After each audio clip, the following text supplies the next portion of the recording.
सतनाम वाहेगुरु साहिब जी। श्लोक महला तीजा। माया ममता मोहनी, जिन बिन दंता जग खाया। मन मुख खादे गुरमुख उबरे, जिन्नी सच नाम चित लाया। माया ममता मोहनी, जिन बिन दंता जग खाया। मन मुख खादे गुरमुख उबरे, जिन्नी सच नाम चित लाया। बिन नावै जग कमला फिरै, गुरमुख नदरी आया। तंदा करतियां निहफल जन्म गवाया।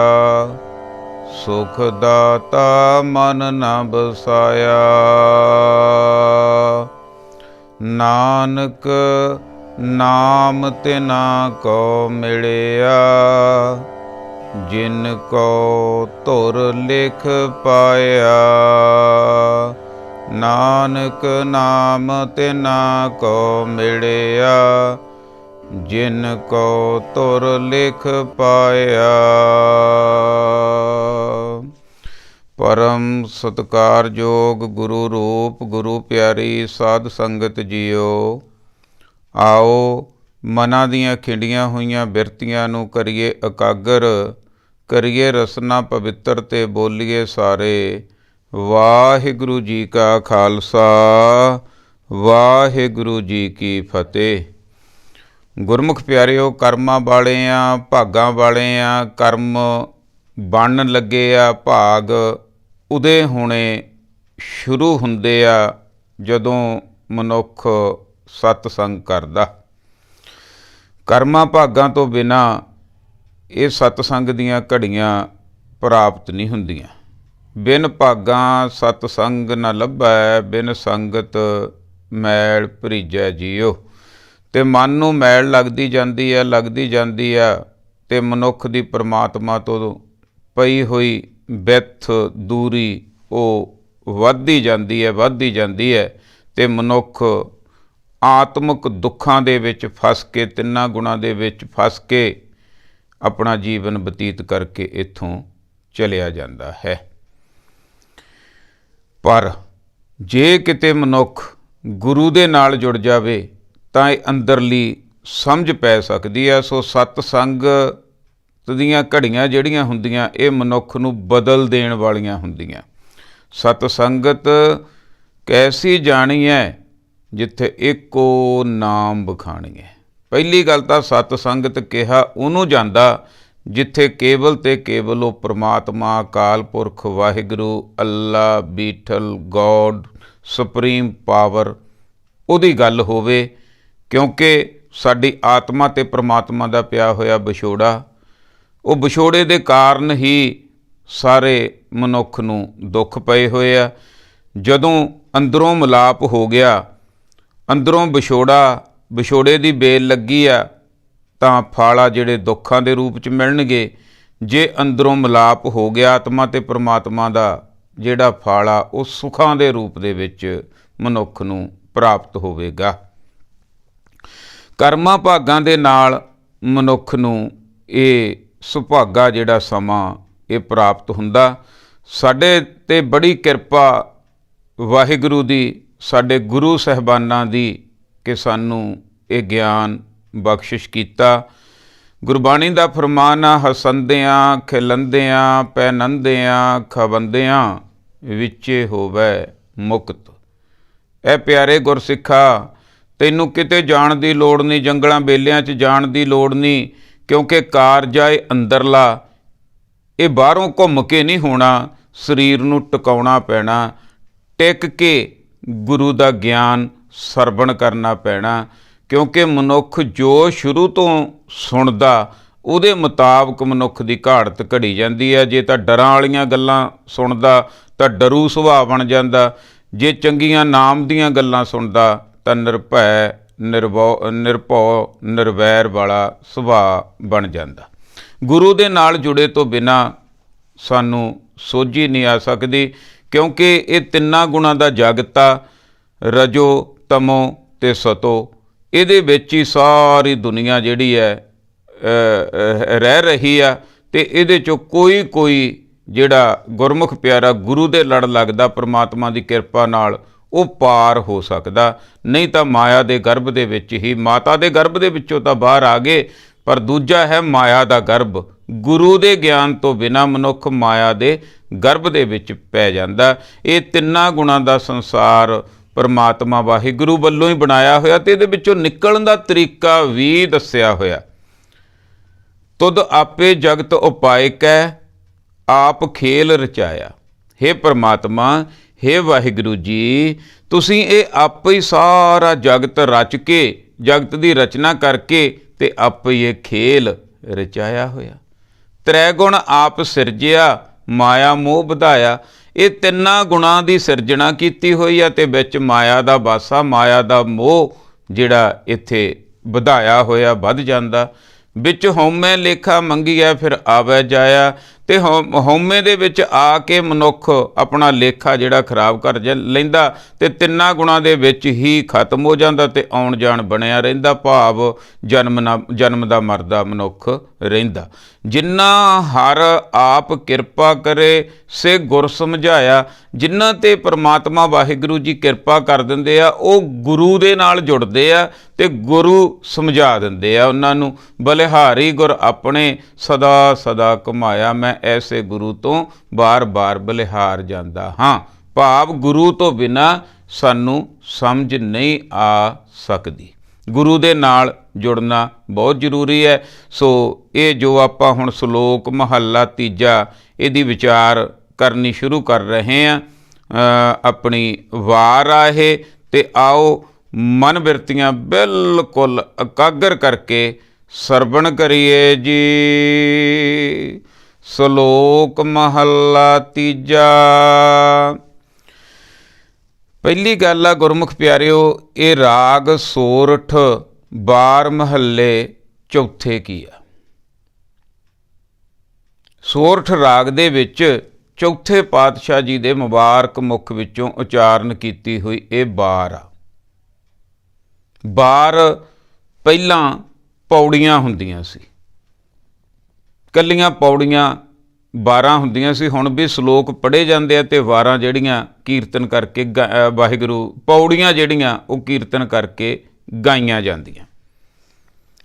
12 ਜਿਹੜੀਆਂ ਪਹਿਲਾਂ ਪੌੜੀਆਂ ਹੀ ਹੁੰਦੀਆਂ ਸੀ। ਸ਼ਲੋਕ ਆ ਜਿਹੜੇ ਇਹ ਪੰਜਵੇਂ ਪਾਤਸ਼ਾਹ ਦੀ ਬਹੁਤ ਜ਼ਿਆਦਾ ਮਿਹਨਤ ਆ। ਸਾਡਾ ਸ਼ਰਧਾ ਦੇ ਨਾਲ ਸਿਰ ਝੁਕ ਜਾਂਦਾ ਪੰਜਵੇਂ ਪਾਤਸ਼ਾਹ ਜੀ ਦੇ ਅੱਗੇ, ਜਿਨ੍ਹਾਂ ਨੇ ਇੰਨੀ ਸੂਝ ਬੂਝ ਦੇ ਨਾਲ, ਇੰਨੇ ਸੋਹਣੇ ਤਰੀਕੇ ਦੇ ਨਾਲ ਜਿਹੜੀ ਅੰਦਰਲੀ ਬਣਤਰ ਆ ਗੁਰੂ ਗ੍ਰੰਥ ਸਾਹਿਬ ਜੀ ਦੀ ਬਣਾਈ ਹੈ। ਇਹ ਪੌੜੀਆਂ ਦੇ ਨਾਲ ਜਿਹੜੇ ਸ਼ਲੋਕ ਅਰਥ ਇੱਕੋ ਹੀ ਹੋਵੇਗਾ, ਸੈੱਟ ਹੋਵੇਗਾ, ਜਿਵੇਂ ਕਿਤੇ 2 ਸ਼ਲੋਕ 1 ਪੌੜੀ ਜਾਂ 3 ਸ਼ਲੋਕ 1 ਪੌੜੀ, ਇਸ ਤਰ੍ਹਾਂ ਸਾਰਾ ਭਾਵ ਇੱਕੋ ਹੀ ਹੋਵੇਗਾ, ਪਰ ਉਹ ਸ਼ਲੋਕ ਚੁਣ ਕੇ ਕਿਵੇਂ ਪੌੜੀਆਂ ਦੇ ਨਾਲ ਲਾਏ, ਇਹ ਕਿੰਨੀ ਮਿਹਨਤ ਦਾ ਕੰਮ ਹੋਵੇਗਾ। ਅਤੇ ਜਿਹੜੇ ਸ਼ਲੋਕ ਬਚ ਗਏ ਉਹਨਾਂ ਨੂੰ ਸ਼ਲੋਕ 12 ਤੇ ਵਧੀਕ ਇਹ ਲਿਖ ਕੇ ਅਖੀਰ ਦੇ ਵਿੱਚ ਪੰਜਵੇਂ ਪਾਤਸ਼ਾਹ ਜੀ ਨੇ ਦਰਜ ਕਰ ਦਿੱਤੇ। ਇਹ ਆ ਬੜੀ ਹੀ ਸੁੰਦਰ ਜਿਹੜੀ ਬਣਤਰ ਆ ਧੰਨ ਸ੍ਰੀ ਗੁਰੂ ਗ੍ਰੰਥ ਸਾਹਿਬ ਜੀ ਦੀ। ਅਤੇ ਤਾਂ ਕਿ ਸਾਡੇ ਅੰਦਰ ਇਹ ਕਸ਼ਿਸ਼ ਪੈਦਾ ਹੋ ਜਾਵੇ, ਅਸੀਂ ਖੋਜੀਏ, ਅਸੀਂ ਗੁਰਬਾਣੀ ਨਾਲ ਗੱਲਾਂ ਕਰੀਏ, ਕਿਵੇਂ ਬਣਤਰ ਆ। ਪਹਿਲਾਂ 1 ਪਦੇ ਆਉਂਦੇ ਆ, ਫਿਰ 2 ਪਦੇ ਆਉਂਦੇ ਆ, ਫਿਰ 3 ਪਦੇ ਆਉਂਦੇ ਆ, ਫਿਰ 4 ਪਦੇ ਆਉਂਦੇ ਆ, ਫਿਰ 5 ਪਦੇ ਆਉਂਦੇ ਆ, ਫਿਰ ਛੰਤ ਆਉਂਦੇ ਆ, ਫਿਰ ਅਸ਼ਟਪਦੀਆਂ ਆਉਂਦੀਆਂ, ਫਿਰ 12 ਆਉਂਦੀਆਂ। ਹਰੇਕ ਰਾਗ ਦੇ ਵਿੱਚ ਇਸ ਤਰ੍ਹਾਂ ਬਣਤਰ ਆ। ਵਾਰ ਤੋਂ ਬਾਅਦ, ਕਿਉਂਕਿ ਵਾਰ ਸਾਰਿਆਂ ਤੋਂ ਲੰਬੀ ਹੁੰਦੀ ਹੈ, ਵਾਰ ਤੋਂ ਬਾਅਦ ਫਿਰ ਭਗਤਾਂ ਦੀ ਬਾਣੀ ਸ਼ੁਰੂ ਹੁੰਦੀ ਹੈ। ਇਸ ਤਰ੍ਹਾਂ ਇੰਨੀ ਸੁੰਦਰ ਬਣਤਰ ਆ ਅੰਦਰਲੀ। ਸੋ ਪੌੜੀਆਂ ਜਿਹੜੀਆਂ ਉਹ ਚੌਥੇ ਪਾਤਸ਼ਾਹ ਜੀ ਦੀਆਂ ਉਚਾਰਨ ਕੀਤੀਆਂ ਹੋਈਆਂ ਸਾਰੇ ਵਾਰ ਦੀਆਂ। ਸ਼ਲੋਕ ਆ ਜਿਹੜੇ ਉਹ ਤੀਜੇ ਪਾਤਸ਼ਾਹ ਜੀ ਦੇ ਆ ਗਏ। ਹੁਣ ਆਪਾਂ ਸਮਝ ਸਕਦੇ ਹਾਂ ਬਈ ਚੌਥੇ ਪਾਤਸ਼ਾਹ ਜੀ ਦੀਆਂ ਪੌੜੀਆਂ ਉਚਾਰਨ ਕੀਤੀਆਂ ਹੋਈਆਂ, ਪਹਿਲੇ ਪਾਤਸ਼ਾਹ ਦੇ ਵੀ ਸ਼ਲੋਕ ਆ ਸਕਦੇ ਆ। ਇਸ ਕਰਕੇ ਉਹ ਅਰਥ ਭਾਵ ਇੱਕੋ ਹੀ ਹੋਵੇਗਾ। ਹੁਣ ਤੀਜੇ ਪਾਤਸ਼ਾਹ ਜੀ ਦਾ ਸ਼ਲੋਕ ਆ। ਤੀਜੇ ਪਾਤਸ਼ਾਹ ਆਪਾਂ ਨੂੰ ਸਮਝਾ ਰਹੇ ਹਨ। ਸ਼ਲੋਕ ਮਹੱਲਾ ਤੀਜਾ। ਮਾਇਆ ਮਮਤਾ ਮੋਹਣੀ ਜਿਨ ਵਿਣ ਦੰਤਾਂ ਜਗ ਖਾਇਆ। ਭਾਈ ਇਹ ਤਿੰਨਾਂ ਗੁਣਾਂ ਦਾ ਸੰਸਾਰ ਆ ਪਰਮਾਤਮਾ ਵਾਹਿਗੁਰੂ ਨੇ ਬਣਾਇਆ। ਇਹਨੂੰ ਹੀ ਮਾਇਆ ਦਾ ਗਰਭ ਕਿਹਾ ਜਾਂਦਾ। ਪਰ ਇਹਦੇ ਵਿੱਚ ਗਿਆਨ ਵੀ ਹੈ, ਗੁਰੂ ਦਾ ਗਿਆਨ ਵੀ ਹੈ। ਇਹਦੇ ਵਿੱਚੋਂ ਨਿਕਲ ਵੀ ਸਕਦੇ ਹਾਂ ਅਸੀਂ ਗਿਆਨ ਲੈ ਕੇ, ਤੇ ਇਹੀ ਅਸਲ ਚੀਜ਼ ਹੈ। ਤੇ ਨਹੀਂ ਤਾਂ ਇਹ ਮਾਇਆ ਮਮਤਾ, ਜਦੋਂ ਮਾਇਆ ਦਾ ਅਸਰ ਹੋ ਜਾਂਦਾ, ਨਿਸ਼ਾਨੀ ਕੀ ਹੈ? ਬੰਦੇ ਦੀ ਮਮਤਾ ਵੱਧ ਜਾਂਦੀ ਹੈ, ਬੰਦੇ ਦੀ ਪਕੜ ਵੱਧ ਜਾਂਦੀ ਹੈ। ਜਿਹੜੀ ਚੀਜ਼ ਪਕੜ ਲਈ ਨਾ ਉਹਨੂੰ ਫਿਰ ਛੱਡੂਗਾ ਨਹੀਂ ਜਦੋਂ ਮਾਇਆ ਦਾ ਅਸਰ ਹੋ ਜਾਂਦਾ। ਇਹ ਮਾਇਆ ਮੋਹਣੀ, ਇੰਨੀ ਮੋਹਣੀ ਆ ਬਈ ਦੇਖੋ, ਅੰਦਾਜ਼ਾ ਲਾਓ ਤੁਸੀਂ। ਛੋਟੇ ਬੱਚੇ ਹੁੰਦੇ ਆ, ਉਹਨਾਂ ਨੂੰ ਮੈਨੂੰ ਸਮਝ ਨਹੀਂ ਆਉਂਦੀ ਵੀ ਕਿੱਥੋਂ ਇਹ ਸੋਝੀ ਅੰਦਰੋਂ ਹੀ ਆ ਮਨੁੱਖ ਨੂੰ, ਜਾਂ ਕਿਵੇਂ ਅੰਦਰ ਅਸਰ ਹੋ ਜਾਂਦਾ। ਜੇ ਤਾਂ ਉਹਨੂੰ ਵਧੀਆ ਕੂਲਾ ਕਾਗਜ਼ ਫੜਾ ਦਿਓ ਤਾਂ ਬੱਚਾ ਨਹੀਂ ਫੜੂਗਾ। ਨੋਟ ਫੜਾ ਦਿਓ, ਪਤਾ ਨਹੀਂ ਉਹਨਾਂ 'ਚ ਕੀ ਹੈ, ਤੇ ਬੱਚਾ ਭੱਜ ਕੇ ਫੜਦਾ। ਵੀ ਇਸ ਤਰ੍ਹਾਂ ਇਹ ਮਾਇਆ ਮੋਹਣੀ ਹੈ, ਮੋਹ ਲੈਂਦੀ ਹੈ, ਇਹ ਮਨ ਨੂੰ ਮੋਹਣ ਵਾਲੀ ਹੈ। ਗੁਰੂ ਪਾਤਸ਼ਾਹ ਜੀ ਸਮਝਾ ਰਹੇ ਹਨ, ਜਿਨ ਬਿਨ ਦੰਤਾਂ ਜਗ ਖਾਇਆ। ਜਿਹਨੇ ਬਿਨਾਂ ਦੰਦਾਂ ਤੋਂ ਹੀ ਆਪਣਾ ਇਹ ਵੱਡਾ ਸਾਰਾ ਗਰਭ ਆ ਇਹਨੇ ਮੂੰਹ ਆਏ ਵੱਡਾ ਸਾਰਾ ਅੱਡਿਆ ਹੋਇਆ, ਕੜਾਪ ਬੰਦੇ ਵਿੱਚ ਡਿੱਗੀ ਜਾਂਦੇ ਆ। ਤੇ ਉੱਭਰਦੇ ਕੌਣ ਆ? ਕੋਈ ਨਿਕਲ ਵੀ ਜਾਂਦਾ ਬਾਬਾ ਜੀ। ਕਿਉਂਕਿ ਸਾਰੀ ਗੱਲ ਆਪਾਂ ਨੂੰ ਸਮਝ ਆਊ ਨਾ। ਇਹ ਮਾਇਆ ਸਾਨੂੰ ਆਪਣਾ ਵਿਚਾਰ ਵੀ ਕਰਕੇ ਆਏ ਆ, ਨਿੱਤ ਪੜ੍ਹਦੇ ਵੀ ਆ ਆਪਾਂ ਆਨੰਦ ਸਾਹਿਬ ਜੀ ਦੇ ਵਿੱਚ। ਇਹ ਮਾਇਆ ਜਿਤ ਹਰ ਵਿਸਰੈ ਮੋਹ ਉਪਜੈ ਭਾਉ ਦੂਜਾ ਲਾਇਆ। ਇਹ ਮਾਇਆ ਕੀ ਹੈ? ਮਾਇਆ ਦਾ ਅਸਰ ਕੀ ਹੈ? ਇਹ ਪਰਮਾਤਮਾ ਤੋਂ 1 ਨੰਬਰ ਤੋਂ ਤੋੜ ਦਿੰਦੀ ਹੈ, 2 ਨੰਬਰ ਦੇ ਵਿੱਚ ਮਨੁੱਖ ਫਸ ਜਾਂਦਾ ਹੈ। ਇਹ ਮਾਇਆ ਭਾਈ ਜਿਤ ਹਰ ਵਿਸਰੈ, ਪਰਮਾਤਮਾ ਵਿਸਰ ਜਾਂਦਾ, ਪਰਮਾਤਮਾ ਵਾਹਿਗੁਰੂ ਮਨੁੱਖ ਨੂੰ ਭੁੱਲ ਜਾਂਦਾ। ਤੇ ਇਹਦੇ ਵਿੱਚੋਂ ਨਿਕਲਣ ਦਾ ਵੀ ਤਰੀਕਾ ਹੈਗਾ। ਹਾਂਜੀ ਹੈਗਾ। ਕਿਹੜਾ ਜੀ? ਮਨਮੁਖ ਖਾਦੇ ਗੁਰਮੁਖ ਉਬਰੇ ਜਿਨੀ ਸੱਚ ਨਾਮ ਚਿਤ ਲਾਇਆ। ਲਓ ਭਾਈ, ਇਹ ਸਾਰਾ ਮਾਇਆ ਦਾ ਗਰਭ ਆ। ਜਿੰਨਾ ਵੀ ਸੰਸਾਰ ਆ, ਗੁਰੂ ਪਾਤਸ਼ਾਹ ਜੀ ਸਾਨੂੰ ਗਿਆਨ ਬਖਸ਼ਿਸ਼ ਕਰ ਰਹੇ ਆ। ਤੇ ਬਿਨਾਂ ਦੰਦਾਂ ਤੋਂ, ਕਿਉਂਕਿ ਘੜਾਚ ਦੇਣੀ ਉਹਨੇ, ਗਲਾਛ ਲਿਆ ਨਾ, ਦੰਦ ਤਾਂ ਹੈ ਹੀ, ਵੱਡਾ ਮੂੰਹ ਹੀ ਐਡਾ ਵੱਡਾ, ਇਹਨੇ ਸੱਟ ਲਿਆ, ਖਾ ਲਿਆ, ਇਹਦੇ ਗਰਭ 'ਚ ਚਲੇ ਗਏ। ਹੁਣ ਨਿਕਲ ਕੌਣ ਸਕਦਾ? ਬਚ ਕੌਣ ਸਕਦਾ? ਗਰਭ 'ਚ ਡਿੱਗ ਤਾਂ ਪਏ ਆਪਾਂ। ਮਨਮੁਖ ਖਾਦੇ, ਜਿਹੜੇ ਮਨਮੁਖ ਰਹਿ ਜਾਂਦੇ ਆ, ਗੁਰੂ ਨਾਲ ਨਹੀਂ ਜੁੜਦੇ, ਗਿਆਨ ਪ੍ਰਾਪਤ ਨਹੀਂ ਕਰਦੇ, ਉਹ ਮਾਇਆ ਦੇ ਖਾਧੇ ਜਾਂਦੇ ਆ, ਉਹਦਾ ਮਾਇਆ ਦਾ ਖਾਈਆ, ਉਹਨਾਂ ਨੂੰ ਕੋਈ ਬਚਾ ਨਹੀਂ ਸਕਦਾ। ਗੁਰਮੁਖ ਉੱਭਰੇ, ਗੁਰਮੁਖ ਆ ਜਿਹੜੇ ਉੱਭਰ ਜਾਂਦੇ ਆ, ਵਿੱਚੋਂ ਨਿਕਲ ਜਾਂਦੇ ਆ, ਬਚ ਜਾਂਦੇ ਆ। ਜਿਵੇਂ ਕਿਸੇ ਵੱਡੇ ਖੂਹ ਦੇ ਵਿੱਚ ਮੰਨ ਲਓ ਡਿੱਗ ਪਏ, ਮਾਇਆ ਦੇ ਖੂਹ 'ਚ ਡਿੱਗ ਪਏ। ਹੁਣ ਨਿਕਲਣ ਦਾ ਕੋਈ ਤਰੀਕਾ ਨਹੀਂ। ਜੇ ਕੋਈ ਬਾਹਰੋਂ ਕਿਤੇ ਗੁਰਮੁਖ ਪਿਆਰਾ ਕੋਈ ਰੱਸਾ ਸੜ ਦੇਵੇ, ਉਹ ਰੱਸੇ ਨੂੰ ਫੜ ਕੇ ਅਸੀਂ ਨਿਕਲ ਸਕਦੇ ਹਾਂ। ਉਹ ਰੱਸਾ ਕੀ ਹੈ? ਗਿਆਨ ਦਾ ਰੱਸਾ ਗੁਰੂ ਨੇ ਸਿੱਟਿਆ ਹੋਇਆ, ਅਸੀਂ ਪਕੜਦੇ ਹੀ ਨਹੀਂ। ਇਸ ਤਰ੍ਹਾਂ ਮਨਮੁਖ ਵਾਲੀ ਅਵਸਥਾ। ਹੁਣ ਇੱਥੇ ਦੇਖੋ, ਇੱਕ ਖਿਆਲ ਰੱਖਿਓ, ਮਨਮੁਖ ਤੇ ਗੁਰਮੁਖ ਦਾ ਫਰਕ ਆ। ਜਿਹੜਾ ਬਾਹਰਲਾ ਕੱਪੜਿਆਂ ਵਾਲਾ ਨਹੀਂ ਧਿਆਨ ਸਾਡਾ ਉੱਥੇ ਕੱਪੜਿਆਂ 'ਤੇ ਹੀ ਚਲਿਆ ਜਾਂਦਾ। ਨਹੀਂ, ਮਨਮੁਖ ਤੇ ਗੁਰਮੁਖ ਕੋਈ ਵੀ ਹੋ ਸਕਦਾ। ਜਿਹੜਾ ਗੁਰੂ ਤੋਂ ਉਲਟਾ ਉਹ ਮਨਮੁਖ, ਜਿਹੜਾ ਗੁਰੂ ਦੇ ਮੁਤਾਬਕ ਚੱਲਦਾ ਉਹ ਗੁਰਮੁਖ। ਮਨਮੁਖ ਖਾਦੇ ਗੁਰਮੁਖ ਉੱਭਰੇ ਜਿਨੀ ਸੱਚ ਨਾਮ ਚਿੱਤ ਲਾਇਆ। ਜਿਨ੍ਹਾਂ ਨੇ ਬਾਣੀ ਨਾਲ, ਬਾਣੀ ਕੀ ਹੈ? ਸੱਚੀ ਬਾਣੀ ਹੈ ਇਹ। ਜਿਨ੍ਹਾਂ ਗੁਰਮੁਖ ਪਿਆਰਿਆਂ ਨੇ ਗੁਰਬਾਣੀ ਨਾਲ ਚਿੱਤ ਜੋੜ ਲਿਆ, ਆਤਮਿਕ ਗਿਆਨ ਨਾਲ ਚਿੱਤ ਜੋੜ ਲਿਆ, ਪਰਮਾਤਮਾ ਦੇ ਨਾਮ ਨਾਲ ਚਿੱਤ ਜੋੜ ਲਿਆ, ਉਹ ਬਚ ਗਏ। ਭਾਵ ਹੁਣ ਸਾਰੇ ਖਤਮ ਹੋ ਹੀ ਜਾ ਰਹੇ ਆ ਮਾਇਆ ਦੇ ਗਰਭ ਦੇ ਵਿੱਚ। ਬਚ ਉਹ ਸਕਦਾ ਜਿਹੜਾ ਗੁਰਮੁਖ ਬਣੂਗਾ, ਭਾਵ ਅੰਦਰੋਂ ਗੁਰੂ ਨਾਲ ਜੁੜੂਗਾ। ਬਿਨ ਨਾਵੈ ਜਗ ਕਮਲਾ ਫਿਰੈ। ਹੁਣ ਦੇਖੋ, ਗੁਰੂ ਨਾਲ ਜੁੜ ਕੇ ਕੀ ਪ੍ਰਾਪਤ ਹੁੰਦਾ? ਆਤਮਿਕ ਗਿਆਨ। ਆਤਮਿਕ ਗਿਆਨ ਹੀ ਨਾਮ ਦੇ ਵਿੱਚ ਬਦਲ ਜਾਂਦਾ। ਇਹਨੂੰ ਹੀ ਨਾਮ ਕਹਿੰਦੇ ਆ। ਨਾਮੀ ਹੋ ਜਾਣਾ, ਹਉਮੈ ਨਾਵੈ ਨਾਲ ਵਿਰੋਧ ਹੈ, ਦੋਏ ਨਾ ਬਸੇ ਇੱਕ ਠਾਏ। ਗਿਆਨ ਲੈਣਾ ਤਾਂ ਜ਼ਰੂਰੀ ਆ, ਪਹਿਲਾਂ ਸਾਨੂੰ ਪਤਾ ਹੀ ਨਹੀਂ ਲੱਗਣਾ ਸਾਡਾ ਵਿਛੋੜਾ ਕਿਵੇਂ ਪਿਆ ਹੋਇਆ, ਮਿਲਾਪ ਕਿਵੇਂ ਹੋਣਾ, ਤੇ ਇਹਦੇ ਵਿੱਚ ਕੀ ਕੀ ਰੁਕਾਵਟਾਂ। ਹੁਣ ਮਾਇਆ ਰੁਕਾਵਟ ਆ ਇੱਥੇ, ਬਿਨਾਂ ਗੁਰਬਾਣੀ ਤੋਂ ਪਤਾ ਨਹੀਂ ਲੱਗਣਾ। ਗੁਰਬਾਣੀ ਨਾਲ ਜੁੜ ਕੇ ਗੁਰਬਾਣੀ ਸ਼ੀਸ਼ਾ ਦਿਖਾ ਦਿੰਦੀ ਹੈ ਗੁਰਬਾਣੀ, ਤੇ ਜਿਹੜਾ ਅਸੀਂ ਆ ਅਸੀਂ ਫਿਰ ਬਦਲਣਾ, ਆਪਣਾ ਆਪ ਪਤਾ ਲੱਗ ਜਾਣਾ। ਜਿਹੜੇ ਮਨਮੁਖ ਖਾਧੇ ਗੁਰਮੁਖ ਉਭਰੇ, ਜਿਨੀ ਸੱਚ ਨਾਮ ਚਿੱਤ ਲਾਇਆ, ਬਿਨ ਨਾਵੈ ਜਗ ਕਮਲਾ ਫਿਰੈ। ਬਿਨਾਂ ਗੁਰੂ ਦੇ ਗਿਆਨ ਤੋਂ ਨਾਮ ਨਹੀਂ ਪ੍ਰਾਪਤ ਹੁੰਦਾ, ਕਿਉਂਕਿ ਗਿਆਨ ਹੋਊ ਵੀ ਨਾਮ ਕੌਣ ਆ, ਕਿੱਥੋਂ ਮਿਲਦਾ, ਕਿਵੇਂ ਮਿਲਦਾ, ਹਰੇਕ ਗੁਰੂ ਤੋਂ ਮਿਲਦਾ। ਸਾਨੂੰ ਗੁਰੂ ਗ੍ਰੰਥ ਸਾਹਿਬ ਜੀ ਤੋਂ ਮਿਲਦਾ, ਅਸੀਂ ਇਹਦੇ ਨਾਲ ਜੁੜਨਾ ਸੀ, ਗੁਰਬਾਣੀ ਨਾਲ ਜੁੜਨਾ ਸੀਗਾ। ਬਿਨ ਨਾਵੈ, ਨੌ ਜਿਹੜਾ ਨਹੀਂ ਲੈਂਦਾ, ਨਹੀਂ ਪ੍ਰਾਪਤ ਕਰਦਾ, ਨਹੀਂ ਗੁਰੂ ਨਾਲ ਜੁੜਦਾ, ਉਹਨੂੰ ਅਕਲ ਨਹੀਂ ਆਉਂਦੀ, ਉਹਨੂੰ ਮੱਤ ਨਹੀਂ ਆਉਂਦੀ, ਉਹਨੂੰ ਆਤਮਿਕ ਗਿਆਨ ਨਹੀਂ ਹੁੰਦਾ, ਆਪਣੇ ਆਪ ਦਾ ਪਤਾ ਨਹੀਂ ਲੱਗਦਾ, ਤੇ ਕਮਲਿਆਂ ਵਾਂਗੂ ਫਿਰਦਾ ਜਗਤ ਸਾਰਾ।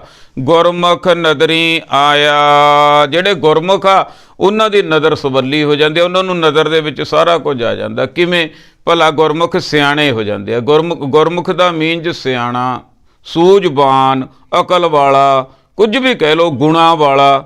ਹੁਣ ਨਿਆਣਾ ਮਨਮੁਖ ਆ, ਮਨਮੁਖ ਤੋਂ ਗੁਰਮੁਖ ਬਣਨਾ ਭਾਵ ਸਿਆਣਾ ਹੋ ਜਾਣਾ। ਹੁਣ ਮਨਮੁਖ ਨੂੰ ਨਜ਼ਰ ਨਹੀਂ ਆਉਂਦਾ, ਗੁਰਮੁਖ ਨੂੰ ਨਜ਼ਰ ਆਉਂਦਾ। ਛੋਟੀ ਜਿਹੀ ਉਦਾਹਰਨ, ਇੱਕ ਬੱਚੇ ਨੂੰ ਪਤਾ ਨਹੀਂ ਵੀ ਇਹਦੀਆਂ ਜੜ੍ਹਾਂ ਦਰਖਤ ਦੀਆਂ ਕਿੰਨੀਆਂ, ਉੱਤੋਂ ਹੀ ਦੇਖ ਸਕਦਾ, ਤੇ ਇੱਕ ਸਿਆਣੇ ਨੂੰ ਪਤਾ ਵੀ ਜੇ ਉੱਤੋਂ ਇਹ ਇਸ ਤਰ੍ਹਾਂ ਤਾਂ ਇਹਦੀਆਂ ਜੜ੍ਹਾਂ ਵੀ ਕਿੰਨੀਆਂ ਹੋਣਗੀਆਂ। ਇਸ ਤਰ੍ਹਾਂ ਜਿਹੜੇ ਗੁਰਮੁਖ ਆ, ਜਿਹੜੇ ਸਿਆਣੇ ਆ, ਸੂਝਵਾਨ ਆ, ਉਹ ਇਹ ਸੰਸਾਰ ਬਣਾਉਣ ਵਾਲੇ ਤੱਕ ਚਲੇ ਜਾਂਦੇ ਆ, ਪਰਮਾਤਮਾ ਤੱਕ ਚਲੇ ਜਾਂਦੇ ਆ, ਤੇ ਦੂਜੇ ਜਿਹੜੇ ਇਹ ਸੰਸਾਰ ਦੇ ਵਿੱਚ ਅਲਝ ਕੇ ਰਹਿ ਜਾਂਦੇ ਆ, ਮਟੀਰੀਅਲ ਵਰਲਡ ਦੇ ਵਿੱਚ ਜਿਹੜਾ ਹੈ ਅਲਝ ਕੇ ਰਹਿ ਜਾਂਦੇ ਆ। ਧੰਦਾ ਕਰਤਿਆਂ ਨਿਹਫਲ ਜਨਮ ਗਵਾਇਆ, ਸੁਖ ਦਾਤਾ ਮਨ ਨ ਬਸਾਇਆ। ਧੰਦਾ ਕਰਤਿਆਂ, ਹੁਣ ਇੱਥੇ ਇੱਕ ਸਵਾਲ ਪੈਦਾ ਹੋਣੇ ਆ ਗੁਰਮੁਖ ਪਿਆਰਿਓ, ਸਵਾਲ ਪੈਦਾ ਹੋਣੇ ਜ਼ਰੂਰੀ ਆ।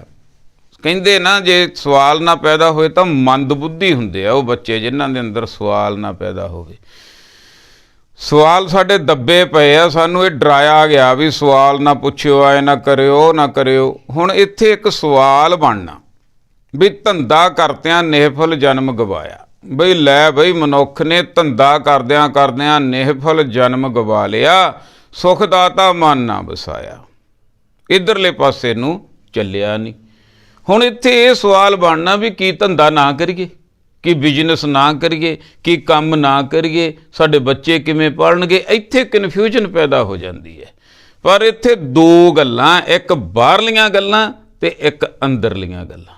ਬਾਹਰਲਾ ਕੰਮ ਸਰੀਰਕ ਸਾਰਾ ਅਸੀਂ ਕਰਨਾ, ਸਾਰੀਆਂ ਜ਼ਿੰਮੇਵਾਰੀਆਂ, ਸਾਰੇ ਰਿਸ਼ਤੇ ਨਾਤੇ ਨਿਭਾਉਣੇ ਆ, ਪਰ ਜਿਹੜਾ ਸਮਾਂ ਤੂੰ ਬਾਕੀ ਦੇ ਬਾਹਰਲੇ ਕੰਮਾਂ ਦੇ ਵਿੱਚੋਂ ਮੰਨ ਲਓ ਘੰਟਾ ਸਵੇਰੇ ਜਾਂ ਘੰਟਾ ਸ਼ਾਮ ਨੂੰ ਕੱਢਦਾ, ਉਹ ਤੇਰਾ ਧੰਦਾ ਨਾ ਬਣ ਜੇ।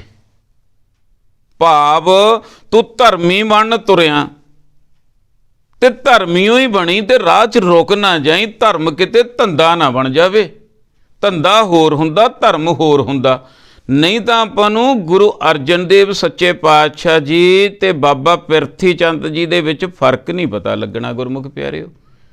ਬਾਬਾ ਪਿਰਥੀ ਚੰਦ ਦੀ ਬਿਰਤੀ, ਬਿਲਡਿੰਗਾਂ, ਬਾਹਰਲਾ ਸਾਰਾ ਕਾਰੋਬਾਰ, ਸਭ ਕੁਝ, ਤੇ ਗੁਰੂ ਅਰਜਨ ਦੇਵ ਸੱਚੇ ਪਾਤਸ਼ਾਹ ਜੀ ਦੀ ਬਿਰਤੀ, ਦੋਨੋਂ ਭਰਾ, ਸਾਰਾ ਗੁਰੂ ਦੇ ਪੁੱਤਰ ਆ, ਸਾਰਾ ਕੁਝ ਆ, ਪਰ ਬਿਰਤੀਆਂ 'ਚ ਫਰਕ ਆ। ਗੁਰੂ ਅਰਜਨ ਦੇਵ ਸੱਚੇ ਪਾਤਸ਼ਾਹ ਜੀ ਦੀ ਬਿਰਤੀ ਇੱਧਰ ਆ, ਭਗਤੀ ਵਾਲੀ ਆ, ਨਾਮ ਵਾਲੀ ਹੈ। ਸੋ ਇੱਥੇ ਸਮਝਾਇਆ ਜਾ ਰਿਹਾ, ਐ ਮਨੁੱਖ ਤੂੰ ਧਰਮ ਨੂੰ ਧੰਦਾ ਨਾ ਬਣਾ ਲਈ। ਧਰਮ ਦਾ ਧੰਦਾ ਕਿਵੇਂ ਬਣਦਾ?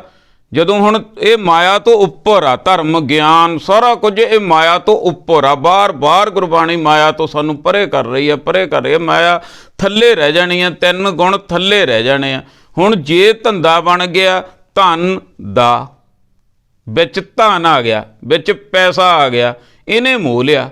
ਧਰਮ ਦੇ ਕੰਮ 'ਚ ਵੀ ਪੈਸਾ ਆ ਗਿਆ। ਹੁਣ ਇਹ ਸਮਝਾਇਆ ਵੀ ਜਿਹੜਾ ਕੰਮ ਤੂੰ ਧਰਮ ਸਿੱਖਣ 'ਚ ਮੰਨ ਲਓ ਕਰਨਾ, ਅਸੀਂ ਹੁਣ ਸਿੱਖਾਂ ਨੇ ਕਰਨਾ, ਸਿੱਖਣਾ, ਘੰਟਾ ਖੰਡ ਕੱਢਣਾ, ਜੋ ਵੀ ਹੈ, ਉਹ ਤੇਰਾ ਧੰਦਾ ਨਾ ਬਣ ਕੇ ਰਹਿ ਜੇ, ਫਿਰ ਤੂੰ ਦੁਨੀਆ 'ਚ ਹੀ ਰਹਿ ਜਾਏਗਾ। ਧੰਦਾ ਕਰਤਿਆਂ ਨਿਹਫਲ ਜਨਮ ਗਵਾਇਆ, ਸੁਖ ਦਾਤਾ ਮਨ ਨਾ ਵਸਾਇਆ। ਹੁਣ ਜਿਹੜਾ ਤਾਂ ਬਾਹਰੋਂ ਵੀ ਫਸਿਆ ਹੋਇਆ ਕੰਮਾਂ ਧੰਦਿਆਂ ਦੇ ਵਿੱਚ, ਜਿਹੜਾ ਧਰਮ ਆ ਉਹਦੇ ਵਿੱਚ ਆ ਕੇ ਨਿਕਲਣਾ ਸੀ, ਇੱਥੇ ਆ ਕੇ ਉਸ ਮਾਇਆ ਦੇ ਚੱਕਰ 'ਚੋਂ ਨਿਕਲਣਾ ਸੀ, ਤੇ ਇੱਥੇ ਵੀ ਮਾਇਆ ਦਾ ਹੀ ਚੱਕਰ ਦੇ ਵਿੱਚ ਫਸਿਆ ਪਿਆ। ਇੱਥੇ ਆ ਕੇ ਵੀ ਉਹੀ ਹਿਸਾਬ ਕਿਤਾਬ, ਸਾਰਾ ਕੁਝ। ਸੁਖ ਦਾਤਾ, ਸੁਖਾਂ ਦਾ ਦਾਤਾ ਪਰਮਾਤਮਾ ਅਕਾਲ ਪੁਰਖ ਵਾਹਿਗੁਰੂ, ਤੇ ਉਹਦਾ ਗਿਆਨ ਮਨ ਨਾ ਵਸਾਇਆ। ਇੱਧਰਲੇ, ਕਿਉਂਕਿ ਮਾਇਆ ਤੋਂ ਉੱਪਰ ਹੁੰਦਾ ਫੇਰ ਹੀ ਉੱਧਰਲੇ ਪਾਸੇ ਨੂੰ ਚੱਲਣਾ ਸੀ। ਇਸ ਤਰ੍ਹਾਂ ਹੋ ਰਹੀ ਹੈ ਭਾਈ ਸਾਡੇ ਨਾਲ। ਨਾਨਕ ਨਾਮ ਤੇ ਨਾ ਕੋ ਮਿਲਿਆ, ਜਿਨ ਕੋ ਤੁਰ ਲਿਖ ਪਾਇਆ।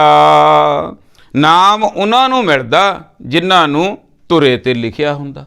ਹੁਣ ਇੱਥੇ ਵੀ ਥੋੜ੍ਹੀ ਜਿਹੀ ਕਨਫਿਊਜ਼ਨ ਬਣ ਜਾਣੀ ਹੈ ਵੀ ਕੀ ਸਾਡੇ ਲਿਖਿਆ ਕਿ ਨਹੀਂ ਲਿਖਿਆ, ਵੀ ਜਾਂ ਜਿਨ੍ਹਾਂ ਦੇ ਲਿਖਿਆ ਉਹਨਾਂ ਨੂੰ ਮਿਲ ਜਾਂਦਾ, ਦੂਜਿਆਂ ਨੂੰ ਨਹੀਂ ਮਿਲਦਾ, ਵੀ ਫਿਰ ਅਸੀਂ ਕੀ ਕਰੀਏ। ਹੁਣ ਸਾਨੂੰ ਮਿਹਨਤ ਕਰਨ ਦੀ ਕੀ ਲੋੜ ਆ, ਸਾਨੂੰ ਗੁਰਮੁਖ ਬਣਨ ਦੀ ਕੀ ਲੋੜ ਆ। ਜੇ ਤਾਂ ਲਿਖਿਆ ਤਾਂ ਮਿਲ ਜੂ, ਨਹੀਂ ਤਾਂ ਨਾ। ਇੱਥੇ ਵੀ ਭੁਲੇਖਾ ਸਾਡਾ ਮਨ ਪਾਉਂਦਾ। ਤਿੰਨਾਂ ਨੂੰ ਉਹਨਾਂ ਨੂੰ ਮਿਲਦਾ ਜੋ ਆਪਣੇ ਧੁਰੇ ਨਾਲ ਜੁੜ ਜਾਂਦੇ ਆ। ਧੁਰੇ ਨਾਲ ਕੌਣ ਜੁੜਦੇ ਆ? ਜੋ ਗੁਰੂ ਨਾਲ ਜੁੜ ਜਾਂਦੇ। ਗੁਰੂ ਨਾਲ ਜਿਹੜੇ ਜੁੜਦੇ ਆ ਗੁਰਮੁਖ ਬਣਦੇ ਆ। ਗੁਰਮੁਖ ਬਣਾਉਣ ਵਾਸਤੇ ਤਾਂ ਸਾਨੂੰ ਕਿਹਾ, ਇਹ ਸਾਰੀ ਬਾਣੀ ਹੈ। ਗੁਰਬਾਣੀ ਤੋਂ ਤਾਂ ਇਹ ਸਾਰੀ ਖੇਡ ਸ਼ੁਰੂ ਹੋਣੀ ਸੀ। ਮਾਇਆ ਤੋਂ ਗੁਰਬਾਣੀ ਦੇ ਗਿਆਨ ਨੇ ਛਡਾਉਣਾ ਸੀ। ਇਹਨੇ ਤਾਂ ਸਮਝਾਉਣਾ ਸੀ ਵੀ 3 ਗੁਣ ਆਏ ਹੁੰਦੇ ਆ, ਐ ਨਾਮ ਪ੍ਰਾਪਤ ਹੁੰਦਾ, ਤੇ ਉਧਰ ਨੂੰ ਮੈਂ ਚੱਲਿਆ ਨਹੀਂ। ਨਾਨਕ ਨਾਮ ਤਿੰਨਾਂ ਕੋ ਮਿਲਿਆ, ਉਹਨਾਂ ਨੂੰ ਮਿਲ ਜਾਂਦਾ ਜਿਨ ਕੋ ਧੁਰ ਲਿਖ ਪਾਇਆ। ਸਾਰਿਆਂ ਦੇ ਧੁਰੇ ਤੇ ਲਿਖਿਆ ਹੋਇਆ ਭਾਈ। ਇਹ ਖਿਆਲ ਨਾ ਕਰਿਓ ਕਿ ਜਿਹਨੂੰ ਜਨਮ ਦੇਤਾ ਪਰਮਾਤਮਾ ਵਾਹਿਗੁਰੂ ਨੇ, ਉਹਦੇ ਧੁਰੇ ਤੇ ਉਹਦੇ ਅੰਦਰ ਲਿਖਤਾ, ਤੇ ਉਦੋਂ ਬਾਅਦ ਉਹਦਾ ਮਨ ਆ ਜਿਹੋ ਜਿਹਾ ਬਣਦਾ, ਮਨਮੁਖ ਬਣ ਗਿਆ, ਤੇ ਉਹ ਜਿਹੜਾ ਲੇਖ ਸੀ ਉਹ ਮੱਧਮ ਪੈ ਗਿਆ, ਉੱਧਰ ਨੂੰ ਚੱਲਿਆ ਹੀ ਨਹੀਂ। ਤੇ ਜਦੋਂ ਗੁਰਮੁਖ ਬਣਨਾ, ਉਹ ਲੇਖ ਉਗੜਨਾ ਸ਼ੁਰੂ ਹੋ ਜਾਂਦਾ ਮਿਲਾਪ ਵਾਲਾ। ਇੱਥੇ ਵੀ ਮਨੁੱਖ ਦੀ ਆਪਣੀ ਹੀ ਗਲਤੀ ਹੈ। ਮੈਂ ਇਹ ਭੋਜਨ ਛਕਿਆ ਨਹੀਂ, ਮੈਂ, ਕਿਉਂਕਿ ਆਪਾਂ ਅੱਗੇ ਵੀ ਸਮਝਦੇ ਹਾਂ, ਜੇ ਆਪਾਂ ਇੱਥੇ ਮਾੜੀ ਮੋਟੀ ਮਨ ਨੇ ਕੁਤਾਹੀ ਕਰਤੀ, ਅਸੀਂ ਸਬਰਨਾ ਨਹੀਂ। ਇੱਥੋਂ ਹੀ ਮਨ ਭੁਲੇਖੇ ਪਾਉਂਦਾ, ਨਹੀਂ ਸਾਡਾ ਹੀ ਕਸੂਰ ਆ। ਮੈਨੂੰ ਕਿਹਾ ਜਾ ਰਿਹਾ ਵੀ ਤੂੰ ਆਪਣੇ ਸਮੇਂ 'ਚੋਂ ਸਮਾਂ ਕੱਢ ਕੇ ਗੁਰੂ ਦਾ ਗਿਆਨ ਲੈ, ਆਪਣੇ ਅੰਦਰ ਝਾਤੀ ਮਾਰ। ਹੁਣ ਮੈਂ ਨਹੀਂ ਕਰ ਰਿਹਾ, ਕਿਸੇ ਕਾਰਨ ਕਰਕੇ ਵੀ ਲਾ ਲਓ। ਨਾਨਕ ਨਾਮ ਤਿੰਨਾਂ ਕੋ ਮਿਲਿਆ, ਜਿਨ ਕੋ ਧੁਰ ਲਿਖ ਪਾਇਆ। ਜਿਨ੍ਹਾਂ ਦੇ ਧੁਰੇ ਤੇ ਲਿਖਿਆ ਗਿਆ, ਭਾਵ ਜਿਹੜੇ ਧੁਰ ਅੰਦਰ ਤੱਕ ਗੁਰੂ ਨੂੰ ਸਮਰਪਿਤ ਹੋ ਗਏ, ਪਰਮਾਤਮਾ ਨੂੰ ਸਮਰਪਿਤ ਹੋ ਗਏ, ਜਿਨ੍ਹਾਂ ਨੇ ਆਪਣਾ ਜਿਹੜਾ ਧਰਮ ਦਾ ਕਾਰਜ ਆ ਮਾਇਆ ਤੋਂ ਉੱਪਰ ਕਰ ਲਿਆ, ਜਿਨ੍ਹਾਂ ਨੇ ਆਪਣੇ ਧੁਰੇ ਤੇ ਲਿਖਾ ਲਿਆ, ਜਿਨ੍ਹਾਂ ਨੇ ਪਾ ਲਿਆ, ਪ੍ਰਾਪਤ ਕਰ ਲਿਆ, ਉਧਰ ਨੂੰ ਚੱਲ ਪਏ ਗੁਰੂ ਦੀ ਕਿਰਪਾ ਨਾਲ, ਉਹਨਾਂ ਦੇ ਅੰਦਰ ਲਿਖਿਆ ਗਿਆ। ਮੰਨ ਲਓ ਮੇਰਾ ਪਹਿਲਾਂ ਨਹੀਂ ਲਿਖਿਆ ਸੀ, ਮੈਂ ਹੁਣੇ ਹੀ ਸ਼ੁਰੂ ਕਰ ਦੇਵਾਂ, ਅੱਜ ਤੋਂ ਹੀ ਸ਼ੁਰੂ ਕਰ ਲਵਾਂ, ਗੁਰਬਾਣੀ ਦੇ ਨਾਲ ਜੁੜ ਜਾ, ਅੱਜ ਤੋਂ 10 ਸਾਲਾਂ ਨੂੰ ਲਿਖਿਆ ਜਾਊਗਾ। ਇਹੀ ਪੂਰਬਲੇ ਕਰਮ ਬਣ ਜਾਂਦੇ ਹੁੰਦੇ ਆ ਅੱਗੇ ਦੇ ਅੱਗੇ ਜਾ ਕੇ। ਅੱਗੇ ਮਹਾਰਾਜ ਸਮਝਾ ਰਹੇ ਹਨ, ਮਹੱਲਾ ਤੀਜਾ।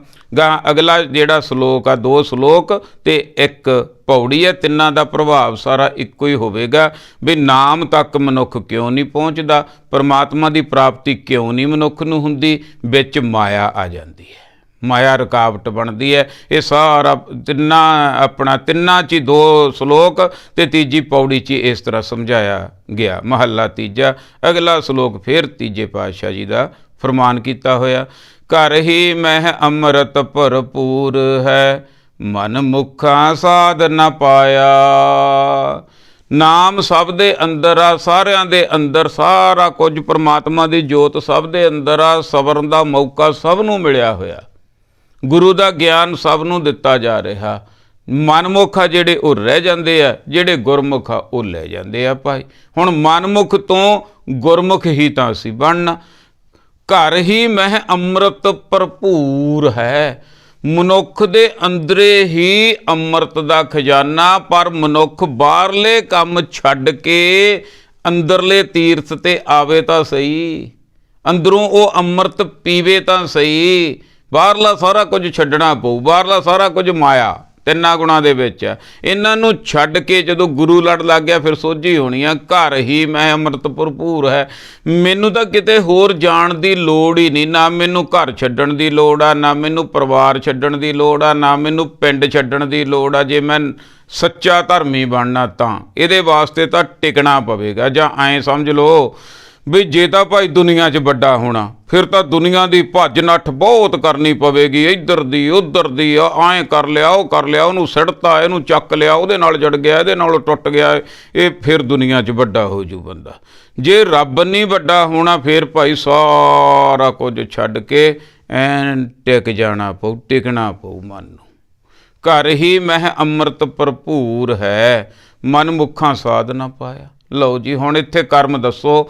ਮਨਮੁਖ ਤੇ ਗੁਰਮੁਖ ਮੈਂ ਹੀ ਬਣਨਾ ਸੀ, ਮੈਂ ਹੀ ਮਨਮੁਖ ਤੋਂ ਗੁਰਮੁਖ ਬਣਨਾ, ਇਹੀ ਤਾਂ ਧਰਮੀ ਬਣਨਾ, ਇਹੀ ਤਾਂ ਮੇਰੀ ਮਿਹਨਤ ਆ। ਉੱਥੇ ਤੱਕ ਤਾਂ ਮੈਂ ਪਹੁੰਚਿਆ ਹੀ ਨਹੀਂ, ਤਿੰਨਾਂ ਗੁਣਾਂ ਦੇ ਵਿੱਚ ਹੀ ਰਹਿ ਗਿਆ ਬਸ।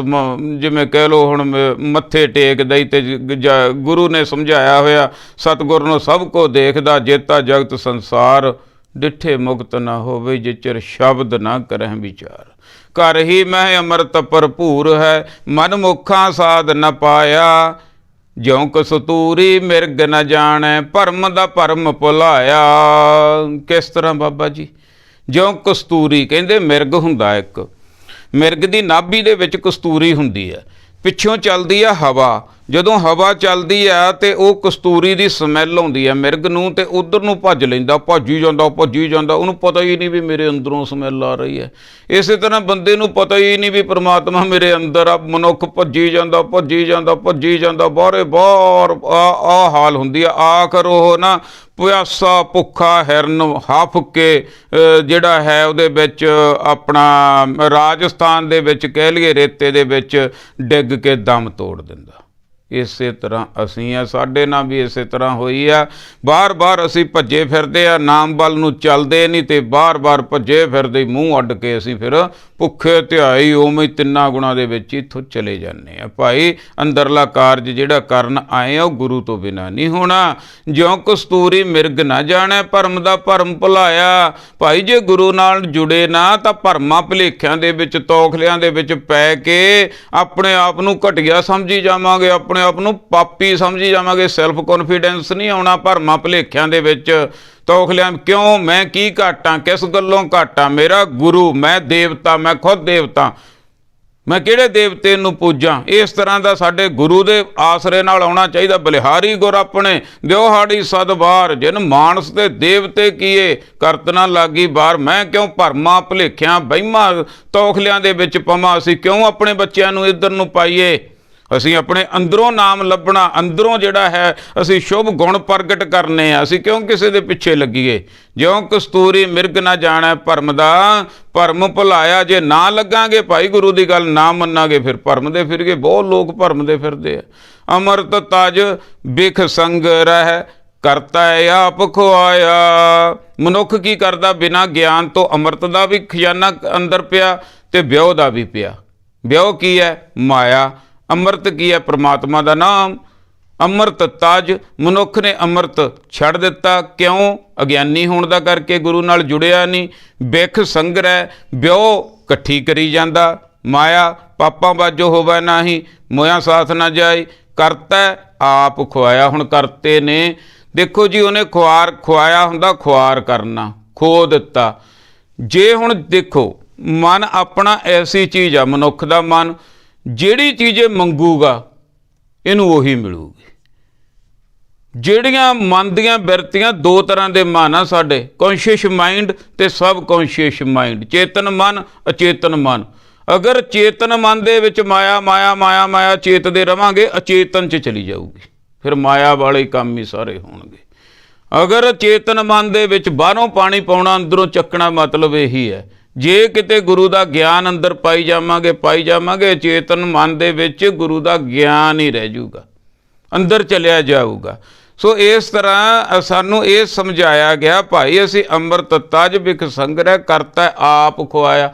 ਹੁਣ ਇੱਥੇ ਵੀ ਥੋੜ੍ਹਾ ਜਿਹਾ ਭੁਲੇਖਾ ਵੀ ਕਰਤੇ ਨੇ ਖੁਆਰ ਕਰਤਾ। ਹੁਣ ਜੇ ਤੂੰ ਮਾਇਆ ਹੀ ਮੰਗਦਾ, ਮੰਨ ਲਓ ਗੁਰੂ ਦੇ ਘਰ, ਪ੍ਰਮਾਤਮਾ ਘਰ ਕਿਹੜਾ ਘਾਟਾ? ਹੁਣ ਰੱਬ ਦੇ ਤਾਂ ਹੱਥ ਵੀ ਵੱਡੇ ਆ, ਜਿਵੇਂ ਆਪਾਂ ਕਹਿ ਲਈਏ। ਮੰਨ ਲਓ ਹੁਣ 24 ਘੰਟੇ ਮੈਨੂੰ ਆ ਦੇ, ਉਹਨੇ ਬੁੱਕ ਸਿੱਟਤਾ, ਆ ਲੈ ਭਾਈ ਖੇਡੀ ਚੱਲ ਸਾਰੀ ਉਮਰ। ਇੱਕ ਬੁੱਕ ਮਾਇਆ ਦਾ ਦੇਤਾ, ਉਹਦੇ ਨਾਲ ਖੇਡੀ ਚੱਲ, ਉਸੇ 'ਚ ਹੀ ਪਰਚ ਗਿਆ। ਹੁਣ ਜਿਹੜਾ ਖਜ਼ਾਨਾ ਪਿਆ ਸੀ ਉਹ ਭੁੱਲ ਗਿਆ, ਇੱਕ ਬੁੱਕ 'ਚ ਹੀ ਰਹਿ ਗਿਆ ਬਸ।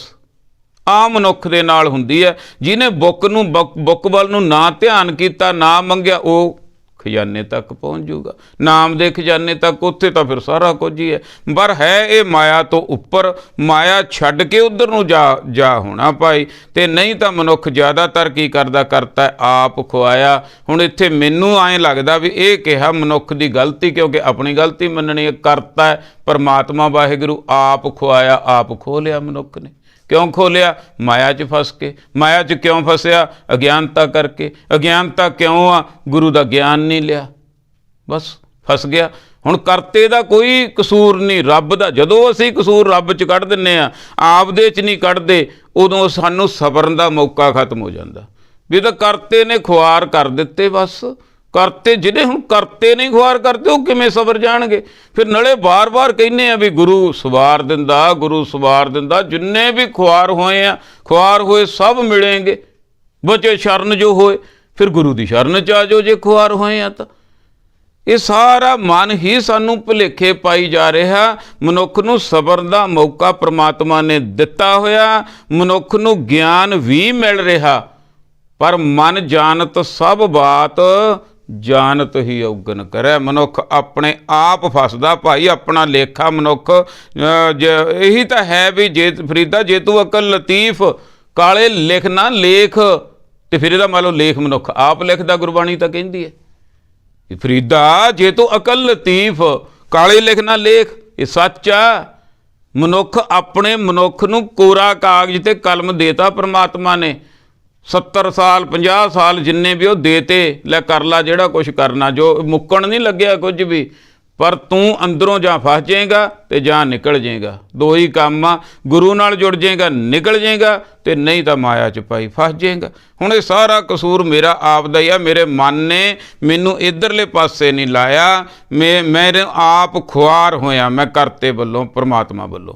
ਗੁਰਮੁਖ ਬਿਰਲੇ ਸੋਜੀ ਪਈ ਤਿਨਾ ਅੰਦਰ ਬ੍ਰਹਮ ਦਿਖਾਇਆ।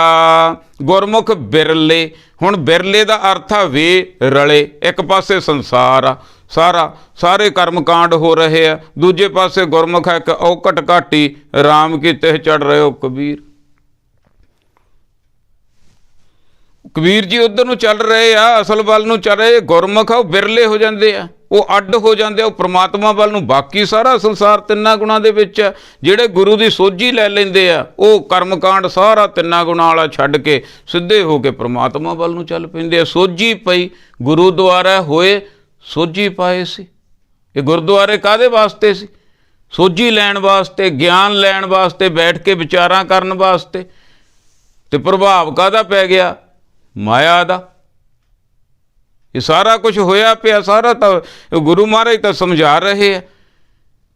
ਜੇ ਬਚਣਾ ਭਾਈ ਅਸੀਂ ਗੁਰੂ ਦੇ ਨਾਲ ਜੁੜੀਏ। ਗੁਰਮੁਖ ਬਿਰਲੇ ਸੋਝੀ ਪਈ ਤਿਨਾ ਅੰਦਰ ਬ੍ਰਹਮ ਦਿਖਾਇਆ। ਜਿਹੜੇ ਗੁਰਮੁਖ ਆ ਬੇਰਲੇ ਹੋ ਗਏ, ਬਿਰਲੇ ਹੋ ਗਏ, ਉਹਨਾਂ ਨੂੰ ਸੋਝੀ ਹੋ ਗਈ, ਉਹਨਾਂ ਨੂੰ ਗਿਆਨ ਹੋ ਗਿਆ। ਉਹਨਾਂ ਨੇ ਕੀ ਕੀਤਾ? ਬਾਹਰਲਾ ਕੰਮ ਸਾਰਾ ਛੱਡ ਦਿੱਤਾ। ਕਿੱਥੇ ਚਲੇ ਗਏ? ਅੰਦਰ। ਮਨ ਤੂੰ ਜੋਤ ਸਰੂਪ ਹੈ, ਆਪਣਾ ਮੂਲ ਪਛਾਣ। ਮਨ ਹਰ ਜੀ ਤੇਰੇ ਨਾਲ ਹੈ, ਗੁਰਮਤੀ ਰੰਗ ਮਾਣ। ਗੁਰੂ ਦੀ ਮੱਤ ਲੈ ਤੇ ਰੰਗ ਮਾਣ। ਗੁਰੂ ਦੀ ਮੱਤ ਨਾ ਲਏਗਾ ਤਾਂ ਨਾ ਰੰਗ ਮਾਣ ਨਹੀਂ ਸਕਦਾ। ਜਿਹੜੇ ਗੁਰਮੁਖ ਆ ਉਹ ਬਿਰਲੇ ਹੋ ਗਏ, ਬਾਹਰਲਾ ਕੰਮ ਉਹਨਾਂ ਨੇ ਛੱਡਤਾ, ਉਹ ਅੰਦਰ ਨੂੰ ਚਲੇ ਗਏ। ਅੰਦਰ ਬ੍ਰਹਮ ਦਿਖਾਇਆ। ਗੁਰੂ ਦੇ ਪਿੱਛੇ ਲੱਗ ਕੇ, ਗੁਰੂ ਦੇ ਆਖੇ ਲੱਗ ਕੇ ਅੰਦਰ ਨੂੰ ਚਲੇ ਗਏ। ਗੁਰੂ ਦੇ ਪਿੱਛੇ ਪਿੱਛੇ ਅੰਦਰ ਸਾਰਾ ਬ੍ਰਹਮ ਦਿਸ ਗਿਆ, ਸਾਰਾ ਕੁਝ ਹੀ ਸੋਝੀ ਹੋ ਗਈ, ਪਤਾ ਲੱਗ ਗਿਆ। ਜੋ ਬੰਧਨ ਪਏ ਹੋਏ ਸੀ ਕੜਕੜ ਕੜਕੜ ਕਰਕੇ ਸਾਰੀਆਂ ਕੜੀਆਂ ਟੁੱਟ ਗਈਆਂ, ਖੁੱਲ੍ਹ ਗਿਆ ਸਾਰਾ ਕੁਝ, ਪੁੱਠਾ ਹੋ ਗਿਆ ਸਾਰਾ ਕੁਝ। ਜੋ ਸੰਸਾਰ ਨਾਲ ਜੁੜਿਆ ਸੀ ਉਹ ਸਾਰਾ ਸੰਸਾਰ ਉਲਟ ਹੋ ਗਿਆ, ਸਾਰਾ ਕੁਝ ਉਲਟ ਹੋ ਜਾਣਾ। ਸਿਰ ਪਰਨੇ ਫਿਰਦਾ ਬੰਦਾ ਤੁਰਿਆ, ਬਸ ਉਦੋਂ ਉਲਟ ਹੋ ਜਾਣਾ ਬਿਲਕੁਲ। ਗੁਰੂ ਦੀ ਕਿਰਪਾ ਦੇ ਨਾਲ ਇਹੀ ਹੈ ਵੀ ਭਾਈ ਕਿਰਪਾ ਹੋ ਜਾਣੀ। ਗੁਰਮੁਖ ਬਿਰਲੇ ਸੋਝੀ ਪਈ। ਹੁਣ ਸੋਝੀ ਕਿਹਨੇ ਲੈਣੀ? ਹੁਣ ਦਿੱਤੀ ਜਾ ਰਹੀ ਹੈ ਸੋਝੀ, ਹੁਣ ਅਸੀਂ ਆਪ ਲੈਣੀ ਹੈ। ਇਹ ਇੰਨਾ ਕੁ ਕੰਮ ਤਾਂ ਆਪ ਕਰਨਾ ਨਾ। ਪ੍ਰਸ਼ਾਦਾ ਪਾਣੀ ਬਣਾਤਾ ਬੀਬੀਆਂ ਨੇ, ਛਕਣਾ ਤਾਂ ਆਪ ਆ। ਜਿਨ੍ਹਾਂ ਨੇ ਭੋਜਨ ਛਕ ਲਿਆ, ਖਾ ਲਿਆ ਗਿਆਨ ਦਾ, ਬਸ ਤਰ ਗਏ ਭਾਈ। ਗੁਰਮੁਖ ਬਿਰਲੇ ਸੋਝੀ ਪਈ ਤਿਨ ਅੰਦਰ ਬ੍ਰਹਮ ਦਿਖਾਇਆ। ਤਨ ਮਨ ਸੀਤਲ ਹੋਇਆ, ਰਸਨਾ ਹਰ ਸਾਧ ਆਇਆ। ਫਿਰ ਜਦੋਂ ਅੰਦਰ ਬ੍ਰਹਮ ਦੇਖ ਲਿਆ, ਜਦੋਂ ਅੰਦਰ ਨੂੰ ਚਲੇ ਗਏ, ਇੱਥੇ ਮਿਲਦਾ ਜਾ ਕੇ ਨਾਮ। ਉੱਧਰ ਦੂਜੇ ਪਾਸੇ ਜਿਹੜੀਆਂ 5 ਅਵਸਥਾਵਾਂ ਦੱਸੀਆਂ ਹੋਈਆਂ, ਉਹਦੇ 'ਚ ਕਰਮਖੰਡ 'ਤੇ ਜਾ ਕੇ ਮਿਲਦਾ ਨਾਮ। ਪਹਿਲਾਂ 3 ਖੰਡ ਅਸੀਂ ਖੁਦ ਮਿਹਨਤ ਕਰਨੀ ਹੈ। ਮਿਹਨਤ ਮੇਰੀ ਤੇ ਰਹਿਮਤ ਤੇਰੀ। ਕਿਵੇਂ ਮਿਹਨਤ ਕਰਨੀ ਹੈ? ਧਰਮ ਖੰਡ। ਧਰਮੀ ਮੈਂ ਆਪ ਹੋਣਾ, ਮੈਂ ਆਪਣੇ ਆਪ ਨੂੰ ਸਮਝਾਉਣਾ, ਬੰਨਣਾ ਵੀ ਮੈਂ 6 ਮਹੀਨੇ, ਸਾਲ, ਮਹੀਨਾ, ਜਿੰਨਾ ਵੀ ਸਮਾਂ, 10 ਦਿਨ, ਮਾਘ ਦਾ ਮਹੀਨਾ, ਮੈਂ ਗੁਰਬਾਣੀ ਦੀ ਸੋਝੀ ਲੈਣੀ ਹੈ। ਮੈਂ ਇਹ ਬੰਨਣਾ ਧਰਮ ਖੰਡ। ਮੈਂ ਜਾਣਨਾ ਕੀ ਹੈ, ਮੇਰਾ ਕੰਮ ਆ ਕਰਨ ਦਾ। ਉਸ ਤੋਂ ਬਾਅਦ ਗਿਆਨ ਖੰਡ, ਇਹ ਵੀ ਮੈਂ ਲੈਣਾ, ਇਹ ਵੀ ਗੁਰਬਾਣੀ ਦਾ ਗਿਆਨ ਦਿੱਤਾ ਹੋਇਆ, ਇਹ ਵੀ ਮੈਂ ਗਿਆਨ ਖੰਡ ਦੇ ਵਿੱਚ ਆਪ ਪਹੁੰਚਣਾ, ਖੁਦ ਮਿਹਨਤ ਕਰਕੇ। ਤੀਜਾ ਕੀ ਹੈ? ਸ਼ਰਮ ਖੰਡ। ਫਿਰ ਉਹ ਗਿਆਨ ਦੇ ਨਾਲ ਆਪ ਦੀ ਘਾੜਤ ਮੈਂ ਆਪ ਘੜਨੀ ਹੈ। ਤਿੱਥੇ ਘੜੀਐ ਸੁਰਤ ਮਤ ਮਨ ਬੁੱਧ। ਇਹ 3 ਮੈਂ ਕਰਨੇ ਆ, ਮੇਰੀ ਮਿਹਨਤ ਦੇ ਕੰਮ ਆ। ਜਦੋਂ ਮਿਹਨਤ ਹੋ ਗਈ ਉਸ ਤੋਂ ਬਾਅਦ ਮਿਹਨਤ ਮੇਰੀ ਜਦੋਂ ਘੜਿਆ ਗਿਆ ਤੇ ਰਹਿਮਤ ਤੇਰੀ। ਫਿਰ ਵਰਤਦਾ ਕਰਮ ਖੰਡ, ਬਖਸ਼ਿਸ਼ ਦਾ ਖੰਡ। ਤੇ ਬਖਸ਼ਿਸ਼ ਤੋਂ ਬਾਅਦ ਫਿਰ ਜਦੋਂ ਬਖਸ਼ਿਸ਼ ਲੈ ਕੇ ਵੀ ਬੰਦਾ ਆਫਰਦਾ ਨਹੀਂ ਤਾਂ ਜ਼ਿਆਦਾ ਬਖਸ਼ਿਸ਼ ਲੈ ਕੇ ਆਫਰ ਜਾਂਦੇ ਜਾਂ ਮਾੜੀ ਜੀ ਕੋਈ ਚੀਜ਼ ਮਿਲ ਜੇ। ਜਿਹੜਾ ਬੰਦਾ ਆਫਰਦਾ ਨਹੀਂ, ਮੈਂ ਤੋਂ ਤੂੰ ਹੋ ਜਾਂਦਾ ਵੀ ਇਹ ਤੇਰੀਆਂ ਹੀ ਬਖਸ਼ਿਸ਼ਾਂ, ਫਿਰ ਉਹਨੂੰ ਸੱਚਖੰਡ ਦੀ ਪ੍ਰਾਪਤੀ ਹੁੰਦੀ ਹੈ। ਇਹ 5 ਅਵਸਥਾਵਾਂ ਦੱਸੀਆਂ ਹੋਈਆਂ। ਇਹ ਸੋਝੀ ਆ, ਇਹ ਗਿਆਨ ਆ, ਸਾਰਾ ਕੁਝ ਭਾਈ ਜਿਹੜਾ ਜੁੜ ਗਿਆ ਉਹਨਾਂ ਨੇ ਸਮਝ ਲਓ ਪ੍ਰਾਪਤ ਕਰ ਲਿਆ। ਤੇ ਹੁੰਦਾ ਕੀ ਹੈ? ਤਨ ਮਨ ਸੀਤਲ ਹੋਇਆ, ਤਪਤ ਕੜਾਹਾ ਬੁਝ ਗਿਆ, ਗੁਰ ਸੀਤਲ ਨਾਮ ਦਿਓ। ਲਓ ਭਾਈ, ਨਾਮ ਕਿੱਥੋਂ ਮਿਲਦਾ? ਕੋਈ ਕਿਤੋਂ ਕਹਿ ਦਿੰਦਾ, ਕੋਈ ਕਿਤੋਂ ਕਹਿ ਦਿੰਦਾ। ਮੁਬਾਰਕ ਆ, ਸਾਰਿਆਂ ਨੂੰ ਮੁਬਾਰਕ ਆ। ਜਿਹੜਾ ਜਿੱਥੋਂ ਲੈਂਦਾ ਸਭ ਨੂੰ ਮੁਬਾਰਕ ਆ। ਪਰ ਸਿੱਖਾਂ ਨੂੰ ਗੁਰੂ ਤੋਂ ਮਿਲਣਾ ਭਾਈ, ਗੁਰੂ ਤੋਂ ਬਿਨਾਂ ਨਹੀਂ ਮਿਲਣਾ।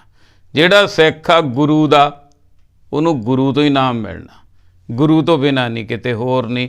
ਕਿਉਂਕਿ ਇੱਥੇ ਸਾਰਾ ਕੁਝ ਹੀ ਆ, ਸਾਰੇ ਕਾਹੇ ਦਾ ਭੰਡਾਰ ਹੀ ਆ ਗਿਆਨ ਦਾ। ਇੱਥੇ ਕਿਸੇ ਨਾ ਕੋਈ ਤੇਰ ਮੇਰ ਨਹੀਂ। ਜੋ ਵੀ ਲੈ ਲੂਗਾ ਭਾਈ, ਨਾ ਮਨਮੁਖ ਤੇ ਗੁਰਮੁਖ ਦਾ ਇੱਥੇ ਸਮਝਾਇਆ ਜਾ ਰਿਹਾ। ਇੱਕ ਬੀਬੀ ਵੀ ਗੁਰਮੁਖ ਬਣ ਸਕਦੀ ਹੈ, ਇੱਕ ਭੈਣ ਮੇਰੀ ਗੁਰਮੁਖ ਬਣ ਸਕਦੀ ਹੈ, ਮੇਰੀ ਬੱਚੀ ਗੁਰਮੁਖ ਬਣ ਸਕਦੀ ਹੈ। ਜਿਹਨੇ ਲੈ ਲਿਆ, ਅੰਦਰ ਨਿਸ਼ਾਨੀ ਕੀ ਹੈ ਗੁਰਮੁਖ ਦੀ? ਕੱਪੜਿਆਂ 'ਚ ਨਹੀਂ, ਉਹਦਾ ਤਨ ਤੇ ਉਹਦਾ ਮਨ ਠੰਡਾ ਹੋ ਗਿਆ, ਸੀਤਲ ਹੋਇਆ। ਰਸਨਾ ਹਰ ਸਾਧ ਆਇਆ, ਰਸਨਾ ਤੇ ਪਰਮਾਤਮਾ ਦਾ ਨਾਮ। ਉਹ ਕਹੇਗਾ ਬਚ ਜੋ ਭਾਈ ਮਾਇਆ ਤੋਂ, ਇਹ 3 ਗੁਣਾਂ ਦੇ ਵਿੱਚ ਆ, ਇਹ ਖਾਈ ਜਾਂਦੀ ਆ। ਭਾਈ ਗੁਰਬਾਣੀ ਨੂੰ ਇਦੋਂ ਵੱਖਰਾ ਕਰ ਲਓ, ਸ਼ਬਦ ਨੂੰ ਵੱਖਰਾ ਕਰ ਲਓ, ਬਾਕੀ ਸਿਸਟਮ ਵੱਖਰਾ ਕਰ ਲਓ। ਉਹਨੂੰ ਆਪ ਸਵਾਦ ਜਿਹਨੇ ਲੈ ਲਿਆ ਨਾ, ਉਹ ਇਹੀ ਕਹੂਗਾ, ਉਹ ਲੈ ਲਓ ਸਵਾਦ, ਲੈ ਲਓ ਸਵਾਦ। ਕਰਮਾਂ ਵਾਲਿਓ, ਭਾਗਾਂ ਵਾਲਿਓ, ਗੁਰਮੁਖ ਪਿਆਰਿਓ, ਛਕ ਲੋ, ਛਕ ਲੋ, ਲੈ ਲੋ ਸਵਾਦ। ਰਸਨਾ ਹਰ ਸਾਧ ਆਇਆ, ਸ਼ਬਦੇ ਹੀ ਨਾਉ ਉਪਜੈ। ਜਿਹੜਾ ਆਪਾਂ ਪਹਿਲਾਂ ਸੋਚਦੇ ਸੀ ਵੀ ਕੀ ਨਾਮ ਗੁਰਬਾਣੀ ਤੋਂ ਹੀ ਮਿਲ ਜਾਂਦਾ ਜਾਂ ਵੱਖਰਾ ਵੀ ਕੁਝ ਕਰਨਾ ਪੈਂਦਾ, ਇੱਥੇ ਕਲੀਅਰ ਹੋ ਗਿਆ। ਕਿਵੇਂ ਮਿਲਦਾ ਜੀ? ਗੁਰੂ ਦੀ ਕਿਰਪਾ ਦੇ ਨਾਲ। ਸ਼ਬਦੇ ਹੀ ਨਾਉ ਉਪਜੈ। ਉਪਜੇ ਦਾ ਅਰਥ ਹੈ ਪੈਦਾ ਹੁੰਦਾ ਹੈ। ਹੁਣ ਨਾਮ ਕਿਵੇਂ ਪੈਦਾ ਹੁੰਦਾ? ਆਤਮਿਕ ਗਿਆਨ ਤੇ ਨਾਮ ਇੱਕੋ ਹੀ ਗੱਲ ਆ ਦੋਨੇ ਭਾਈ। ਇਹਦਾ ਭੁਲੇਖਾ ਬਹੁਤ ਵੱਡਾ ਦੁਨੀਆ ਨੂੰ ਪਿਆ ਹੋਇਆ ਵੀ ਨਾਮ ਹੋਰ ਆ ਤੇ ਆਤਮ ਗਿਆਨ ਹੋਰ ਆ। ਸ਼ਬਦ 'ਚੋਂ ਕੀ ਮਿਲਦਾ? ਗੁਰੂ ਤੋਂ ਕੀ ਮਿਲਦਾ? ਗਿਆਨ। ਸ਼ਬਦੇ ਹੀ, ਜਦੋਂ ਸ਼ਬਦ ਦੇ ਅੰਦਰ ਗਿਆ, ਅੰਦਰੋਂ ਉਪਜਣਾ, ਪੈਦਾ ਹੋਣਾ ਨਾਮ ਨੇ। ਸ਼ਬਦੇ ਮੇਲ ਮਿਲਾਇਆ। ਸ਼ਬਦ ਨੇ, ਇਹ ਮਿਲਿਆ ਹੋਇਆਂ ਦੇ ਸ਼ਬਦ ਆ, ਕਿਸੇ ਦੇ ਐਰੇ ਗੈਰੇ ਦੇ ਨਹੀਂ। ਇਹ ਨਾਨਕ ਪਾਦੀ ਮੋਹਰ ਲੱਗੀ ਹੋਈ ਹੈ। ਮੇਲ ਮਿਲਾਇਆ, ਸ਼ਬਦ ਦੇ ਨਾਲ ਹੀ ਜੁੜਨਾ, ਸ਼ਬਦ ਤੋਂ ਬਾਹਰ ਨਹੀਂ ਜਾਣਾ। ਬਸ ਗੁਰੂ ਗ੍ਰੰਥ ਸਾਹਿਬ ਤੋਂ ਬਾਹਰ ਨਹੀਂ ਜਾਣਾ। ਸਿੱਖ ਨੇ ਗੁਰੂ ਦੇ, ਗੁਰਬਾਣੀ, ਬਾਣੀ ਗੁਰੂ, ਗੁਰੂ ਹੈ ਬਾਣੀ, ਵਿੱਚ ਬਾਣੀ ਅੰਮ੍ਰਿਤ ਸਾਰੇ, ਗੁਰਬਾਣੀ ਇਸ ਜਗ ਮਹਿ ਚਾਨਣ, ਕਰਮ ਬਸੈ ਮਨ ਆਏ, ਸ਼ਬਦੇ ਮੇਲ ਮਿਲਾਇਆ। ਸ਼ਬਦ ਦੇ ਨਾਲ ਹੀ ਮਿਲਾਪ ਹੋ ਜਾਣਾ। ਤੇ ਬਿਨ ਸ਼ਬਦ ਦੇ, ਜਿਹੜੇ ਉਹੀ ਖੜੀ ਗੱਡੀ ਨੂੰ ਰੇਸਾਂ ਦੇਣ ਵਾਲਾ ਕੰਮ ਹੁੰਦਾ, ਜਿਹੜਾ ਬਿਨਾਂ ਸ਼ਬਦ ਤੋਂ ਨਾਮ ਜਪਣਾ ਤੇ ਸ਼ਬਦ ਦੇ ਰਾਹੀਂ ਨਾਮ ਜਪਣਾ, ਇਹਦਾ ਫਰਕ ਕੀ ਹੈ? ਗੁਰੂ ਦੇ ਰਾਹੀਂ ਨਾਮ ਜਪਣਾ ਤੇ ਆਪਣੇ ਆਪ ਨਾਮ ਜਪਣਾ, ਇਹਦਾ ਫਰਕ ਕੀ ਹੈ? ਇਹਦਾ ਫਰਕ ਐਂ ਸਮਝ ਲਓ ਵੀ ਇੱਕ ਖੜੀ ਗੱਡੀ ਆ, ਟਾਇਰ ਤਾਹਾਂ ਤੇ ਉਹਨੂੰ ਖੜੀ ਨੂੰ ਰੇਸਾਂ ਦੇਈ ਜਾਣੀਆਂ, ਟਾਇਰ ਘੁੰਮਦੇ ਆ, ਸਵਾਦ ਜਿਹਾ ਆਈ ਜਾਂਦਾ, ਪਰ ਸਫ਼ਰ ਨਹੀਂ ਕਰ ਰਹੀ। ਸਫ਼ਰ ਨਹੀਂ ਹੋ ਰਿਹਾ। ਜਿਹੜਾ ਗੁਰੂ ਦੇ ਰਾਹੀਂ ਨਾਮ ਜਪਣਾ, ਇਹਦੇ ਨਾਲ ਗੱਡੀ ਭੱਜੂਗੀ, ਇਹਦੇ ਨਾਲ ਗੱਡੀ ਜਾਊਗੀ, ਇਹਦੇ ਨਾਲ ਤੁਹਾਡਾ ਆਪਣੇ ਆਪ ਨੂੰ ਫਰਕ ਪਊਗਾ। ਮੈਂ ਦਾਅਵੇ ਨਾਲ ਗੁਰੂ ਦੀ ਕਿਰਪਾ ਨਾਲ ਕਹਿ ਦਿੰਦਾ ਵਾਂ, ਇਹ ਗੱਲ ਸੱਚ ਆ 100%।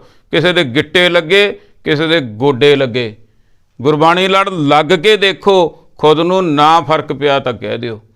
ਸੋਚ ਕੇ ਤਾਂ ਦੇਖੋ, ਕਰਕੇ ਤਾਂ ਦੇਖੋ, ਅਜਮਾ ਕੇ ਤਾਂ ਦੇਖੋ ਨੁਕਤਾ ਕਿਵੇਂ ਫਰਕ ਪੈਂਦਾ, ਕੀ ਕੁਛ ਪੈਂਦਾ। ਮੇਰਾ ਤਜਰਬਾ ਇਹ, ਪਰ 100% ਲੱਗਣਾ ਪਊ। ਜੋ ਗੁਰੂ ਕਹਿ ਰਹੇ ਆ, ਗੁਰੂ ਦੇ ਮੁਤਾਬਕ ਗੱਡੀਆਂ ਭੱਜਣਗੀਆਂ ਆਤਮਕ, ਤੇ ਗੁਰੂ ਦੀ ਸੋਝੀ ਤੋਂ ਬਿਨਾਂ ਨਾਮ ਜਪਣਾ, ਖੜੀ ਗੱਡੀ ਨੂੰ ਰੇਸਾਂ ਦੇਣੀਆਂ। ਬਿਨ ਸ਼ਬਦ ਹੈ ਸਭ ਜਗ ਬੌਰਾਨਾ, ਬਿਰਥਾ ਜਨਮ ਗਵਾਇਆ। ਲਓ ਜੀ, ਜਿਹੜਾ ਤਾਂ ਜੁੜ ਗਿਆ ਸ਼ਬਦ ਨਾਲ, ਜਿਹੜਾ ਤਾਂ ਜੁੜ ਗਿਆ ਗੁਰੂ ਨਾਲ, ਉਹ ਤਾਂ ਗੁਰਮੁਖ ਆ। ਚਾਹੇ ਉਹ ਘਰੇ ਬੈਠਾ, ਪਰਿਵਾਰ ਪਾਲਦਾ, ਪੈਂਟ ਸ਼ਰਟ ਪਾਈ ਬੈਠਾ, ਕੁਝ ਵੀ ਹੈ, ਤੇ ਨਹੀਂ ਜੁੜਿਆ ਤੇ ਭਾਵੇਂ ਉਲਟ ਲਾ ਲਓ, ਚਿੱਟੇ ਵੀ ਪਾਈ ਬੈਠਾ, ਧਰਮੀ ਵੀ ਪਾਈ ਬੈਠਾ, ਬਸ ਗੱਲ ਆ ਜੁੜਨ ਦੀ। ਬਿਨ ਸ਼ਬਦ ਹੈ ਸਭ ਜਗ ਬੌਰਾਨਾ, ਬਿਰਥਾ ਜਨਮ ਗਵਾਇਆ। ਬਿਰਥਾ ਜਨਮ ਗਵਾ ਰਿਹਾ ਸਾਰਾ ਜਗਤ, ਕਮਲਿਆਂ ਵਾਂਗੂ ਤੁਰਿਆ ਫਿਰਦਾ। ਗੁਰੂ ਬਾਬਾ ਜੀ ਕਹਿੰਦੇ, ਹੁਣ ਆਪਾਂ ਕਿਉਂ ਨਾ ਕਹੀਏ, ਜਦੋਂ ਗੁਰੂ ਬਾਬਾ ਜੀ ਕਹਿ ਰਹੇ, ਗੱਲਾਂ ਸਾਨੂੰ ਸਮਝ ਹੀ ਨਹੀਂ ਆਈਆਂ, ਸਾਨੂੰ ਪਤਾ ਹੀ ਨਹੀਂ ਲੱਗਿਆ। ਸਾਡਾ ਬਹੁਤ ਜ਼ਰੂਰੀ ਸੀ, ਸਿੱਖਾਂ ਦਾ ਸਿਲੇਬਸ ਆ ਗੁਰਬਾਣੀ। ਹਰ ਸਿੱਖ ਨੂੰ ਬੇਹੱਦ ਜ਼ਰੂਰੀ ਹੈ ਗੁਰਬਾਣੀ ਨੂੰ ਪੜ੍ਹਨਾ, ਸੁਣਨਾ, ਸਮਝਣਾ। ਪੰਜਾਬੀ ਤੋਂ ਤਾਂ ਅਸੀਂ ਦੂਰ ਹੋ ਗਏ, ਸਾਡਾ ਬਣੂ ਕੀ? ਸਾਡਾ ਤਾਂ ਰੋਣ, ਸਾਡੀ ਅੰਦਰ ਹੱਸਣਾ, ਸਾਡਾ ਰੋਣਾ, ਸਾਡਾ ਸਾਰਾ ਕੁਝ ਇਹ ਪੰਜਾਬੀ 'ਚ ਹੀ ਹੋਣਾ। ਪੰਜਾਬੀ 'ਚ ਹੀ ਗੁਰਬਾਣੀ ਹੈ। ਸਾਨੂੰ ਕਿਹੜੇ ਹਿਸਾਬ ਨਾਲ ਤੋੜਿਆ ਜਾ ਰਿਹਾ, ਆਪਣੇ ਅੰਦਰ ਝਾਤੀ ਮਾਰੀਏ। ਬਿਰਥਾ ਜਨਮ ਗਵਾਇਆ ਤੇ ਬਿਰਥਾ ਜਨਮ ਜਾ ਰਿਹਾ। ਅੰਮ੍ਰਿਤ ਏਕੋ ਸ਼ਬਦ ਹੈ, ਨਾਨਕ ਗੁਰਮੁਖ ਪਾਇਆ। ਅੰਮ੍ਰਿਤ ਏਕੋ ਸ਼ਬਦ ਹੈ, ਇੱਕ ਸ਼ਬਦ ਆ ਭਾਈ ਅੰਮ੍ਰਿਤ। ਉਹ ਕੀ ਹੈ? ਇੱਕ ਓੰਕਾਰ। ਉਹ ਕਿੱਥੇ ਆ? ਮੇਰੇ ਅੰਦਰ। ਕਿੱਥੋਂ ਪਤਾ ਲੱਗਣਾ? ਗੁਰੂ ਤੋਂ। ਮੈਂ ਤੇ ਮੇਰਾ ਪ੍ਰਮਾਤਮਾ ਤੇ ਤੀਜਾ ਗੁਰੂ ਦਾ ਗਿਆਨ ਜਿੱਥੇ ਮਰਜੀ ਬਹਿ ਕੇ ਲੈ ਲਓ, ਚਾਹੇ ਮੇਰੇ ਅਰਗੇ ਤੋਂ ਸੁਣ ਲਓ ਤੇ ਚਾਹੇ ਘਰੇ ਆਪ ਪੜ੍ਹ ਲਓ ਬਾਣੀ ਭਾਈ, ਤੁਹਾਡਾ ਭਲਾ ਹੋ ਜਾਊਗਾ। ਅੰਮ੍ਰਿਤ ਏਕੋ ਸ਼ਬਦ ਹੈ, ਨਾਨਕ ਗੁਰਮੁਖ ਪਾਇਆ। ਤੀਜੇ ਨਾਨਕ ਜੀ ਕਹਿੰਦੇ ਗੁਰਮੁਖ ਆ ਜਿਹੜੇ ਭਾਈ, ਉਹ ਪ੍ਰਾਪਤ ਕਰ ਲੈਂਦੇ। ਇੱਥੇ ਹੁਣ ਆਏ ਨਹੀਂ ਲਿਖਿਆ ਵੀ ਕਿਹਦੇ ਤੇ ਲਿਖਿਆ ਗੁਰਮੁਖ, ਕਿਹਦੇ ਤੇ ਨਹੀਂ। ਬਸ ਨਾਨਕ ਗੁਰਮੁਖ ਪਾਇਆ, ਭਾਵ ਜਿਹੜਾ ਵੀ, ਜੋ ਵੀ ਬਾਹਰੋਂ ਕੁਛ ਵੀ ਆ, ਬਸ ਆ ਕੇ ਜੁੜ ਜੋ। ਜਿਹੜਾ ਜੁੜ ਗਿਆ, ਗੁਰਮੁਖ ਬਣ ਗਿਆ ਅੰਦਰੋਂ, ਤੇ ਉਹਨੇ ਅੰਦਰੋਂ ਪਾ ਲਿਆ। ਬਸ ਇਹ ਭਾਈ ਗੁਪਤ ਖਜ਼ਾਨਾ, ਤੇ ਸ਼ਬਦ ਤੋਂ ਬਿਨਾਂ ਪ੍ਰਾਪਤ ਨਹੀਂ ਹੁੰਦਾ।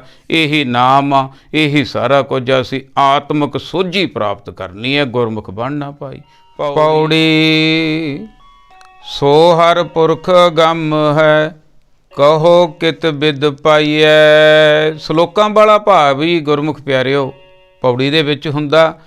ਹੁਣ ਉਹ ਪਰਮਾਤਮਾ ਵਾਹਿਗੁਰੂ ਕਾਲ ਪੁਰਖ, ਜੋ ਏਕਾ ਪੁਰਖ ਸਵਾਈ ਨਾਰ, ਉਹਦੇ ਨਾਲ, ਪਰਮਾਤਮਾ ਦੇ ਨਾਲ ਅਸੀਂ ਜੀਵ ਇਸਤਰੀਆਂ ਨੇ ਜੁੜਨਾ। ਸੋ ਹਰ ਪੁਰਖ ਅਗੰਮ ਹੈ, ਉਹ ਸਾਡੀ ਗਮਤਾ ਤੋਂ ਪਰੇ ਹੈ, ਸਾਡੀ ਅਕਲ ਤੋਂ, ਸਾਡੀ ਮੱਤ ਤੋਂ।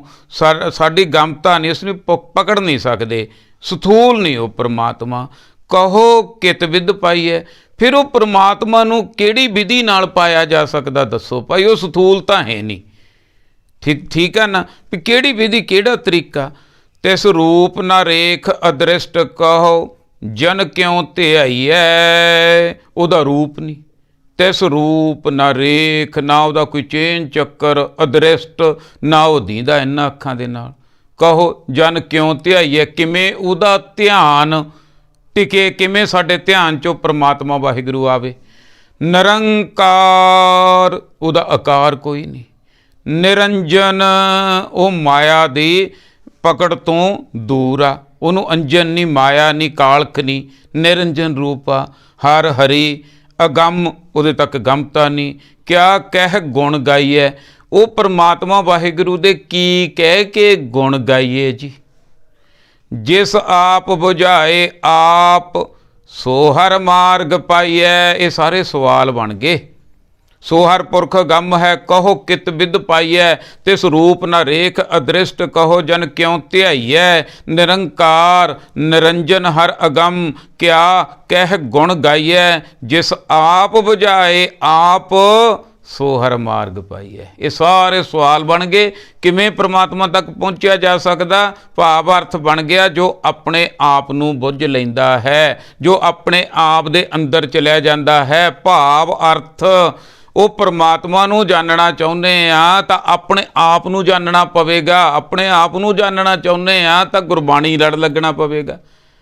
सिअखड़ियां बियान जिन्नी दसंदो मां पिरी, गुरमुख ते मनमुख तो गुरमुख बनना पवेगा। जिस आप बुझाए आप सो हर मार्ग पाइए। जिहड़ा अपने आप नूं बुझ लैंदा है, अपने अंदर नूं गुरु दे आखे लग के चलिया जांदा है, सो हर मार्ग पाइए। वो भाई हरि दा मार्ग प्राप्त कर लैंदा है। फिर अगे क्लीयर अगली पंक्ति अखीरली च, गुरपुरै बेखालिया गुर सेवा पाइए। पूरा गुरु भाई वो परमात्मा नूं जिहड़ा अदृष्ट आ अगोचर आ, इन्हां अखां नाल दींदा नहीं, जो माया दी पहुँच तो परे है, ਉਹਨੂੰ देखना चाहुंदे हो, ਉਹਨੂੰ मिलना चाहुंदे हो, ਉਹਦੇ नाल जुड़ना चाहुंदे हो, तो पूरे गुरु नाल जुड़ना पवेगा। गुरपुरै बेखालिया गुर सेवा पाई है। गुरु की सेवा नाल वो परमात्मा प्राप्त हुंदा। हुण गुरु की सेवा दो प्रकार की है गुरमुख प्यारिओ, एक बाहरली ते वो भी सेवा मान सत्कार इज्जत बहुत ज़्यादा करनी है असीं बाहरली सेवा भी, ते उस तो बाद जिहड़ा असल जिहड़ा अंदर जदों सवरना असीं वो किहड़ी सेवा ना सेवन करना, ज्ञान सेवन करना, ये छकना असीं। जे को खावै जे को भुंचै तिसका होए उधारो।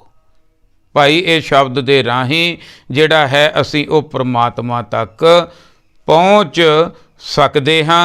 गुरपुरै बेखालिया गुर सेवा पाइए। जदों बाहरले सारे काम छड्ड के कोई भी मनुख, चाहे मैं चाहे तुसी, कोई भी है, एनीथिंग, कोई भी जिहड़ा बाहरले कर्म कांड छड्ड के केवल ते केवल गुरु दे नाल जुड़ जांदा, फिर वो गुरप्रसाद प्राप्त करदा। वो गुरप्रसाद प्राप्त की है? गुरु दी किरपा, गुरु दा ज्ञान, वो अखां मन ते बुद्ध दियां, तीजा नेत्र, वो सारा कुछ ये प्राप्त हुंदा कित्थों? गुरु तो। उन्हां अखां दे नाल से अखड़ियां बियान जिन्नी दसंदी मां पिरी, इन्हां अखां नाल परमात्मा दींदा नहीं, क्योंकि स्थूल नहीं, अखां स्थूल आ। वो ज्ञान दियां आत्मक ज्ञान दियां अखां लैके जदों गुरु दा ज्ञान मनुख सेवन करदा, गुर सेवा पाइए, उन्हां अखां दे राही परमात्मा दे दर्शन हो जाते आ। भाव जिहड़ा परमात्मा अगम अगोचर आ उहनूं गुरु दे राही पाया जा सकदा। भाई इत्थे गल निबड़ गई आ के, ते रुकावट विच की बनदी है? माया। माया ममता मोहनी शुरू इत्थों होए सी, अगे अखीर ते यह है बई गुरु दे नाल जुड़ के वो परमात्मा दी प्राप्ति हुंदी है। माया नूं मनुख समझ लैंदा ते माया तो बच जांदा, बचिया भी जा सकदा केवल ते केवल गुरु दे ज्ञान दे राही। सो इत्थे तक शब्द दी सारे दी समाप्ति है। सारा निचोड़ यही निकलिया आ कि असी गुरु दे नाल जुड़ के अपने अंदरों ही परमात्मा की प्राप्ति कर सकते हैं। जिन्हें भाई ये कारज कर लिया वो की बन गया? गुरमुख। गुरमुख सत्कारयोग हुंदे आ, धनता दे योग हुंदे आ, रब्बी गुण हुंदे आ गुरमुखां दे विच, बहुत ही चंगे सुभाਅ दे कह लो, गुणां वाले कह लो, वो गुरमुख प्यारे हुंदे आ, सत्कारयोग हुंदे आ। ते एक हुंदे आ जिहड़े मनमुख। दो ही गल्लां, असी मनमुख तो गुरमुख बनना। बस सतगुरु सच्चे पातशाह सारियां ते किरपा करन भाई। जिहड़े भी गुरमुख प्यारे देखदे आ सुणदे आ, ते सारे जाणिਆਂ वास्ते यही अरदास आ ते यही मेरी बेनती आ हथ जोड़ के कि आप भी गुरु दे नाल जुड़ो ते अपने बच्चों नूं भी गुरु दे नाल जोड़ो ते अंदरों गुरमुख बणीए। अपना कारज अपना हत्थीं अपना आपे ही काज सवारिए, ताकि साडा सारियां दा कारज सवर जावे। होइयां भुल्लां गलतियां कमियां दी माफ़ी बख्शना जी। आओ गज के फतेह बुलाइए। वाहिगुरु जी का खालसा वाहिगुरु जी की फतेह।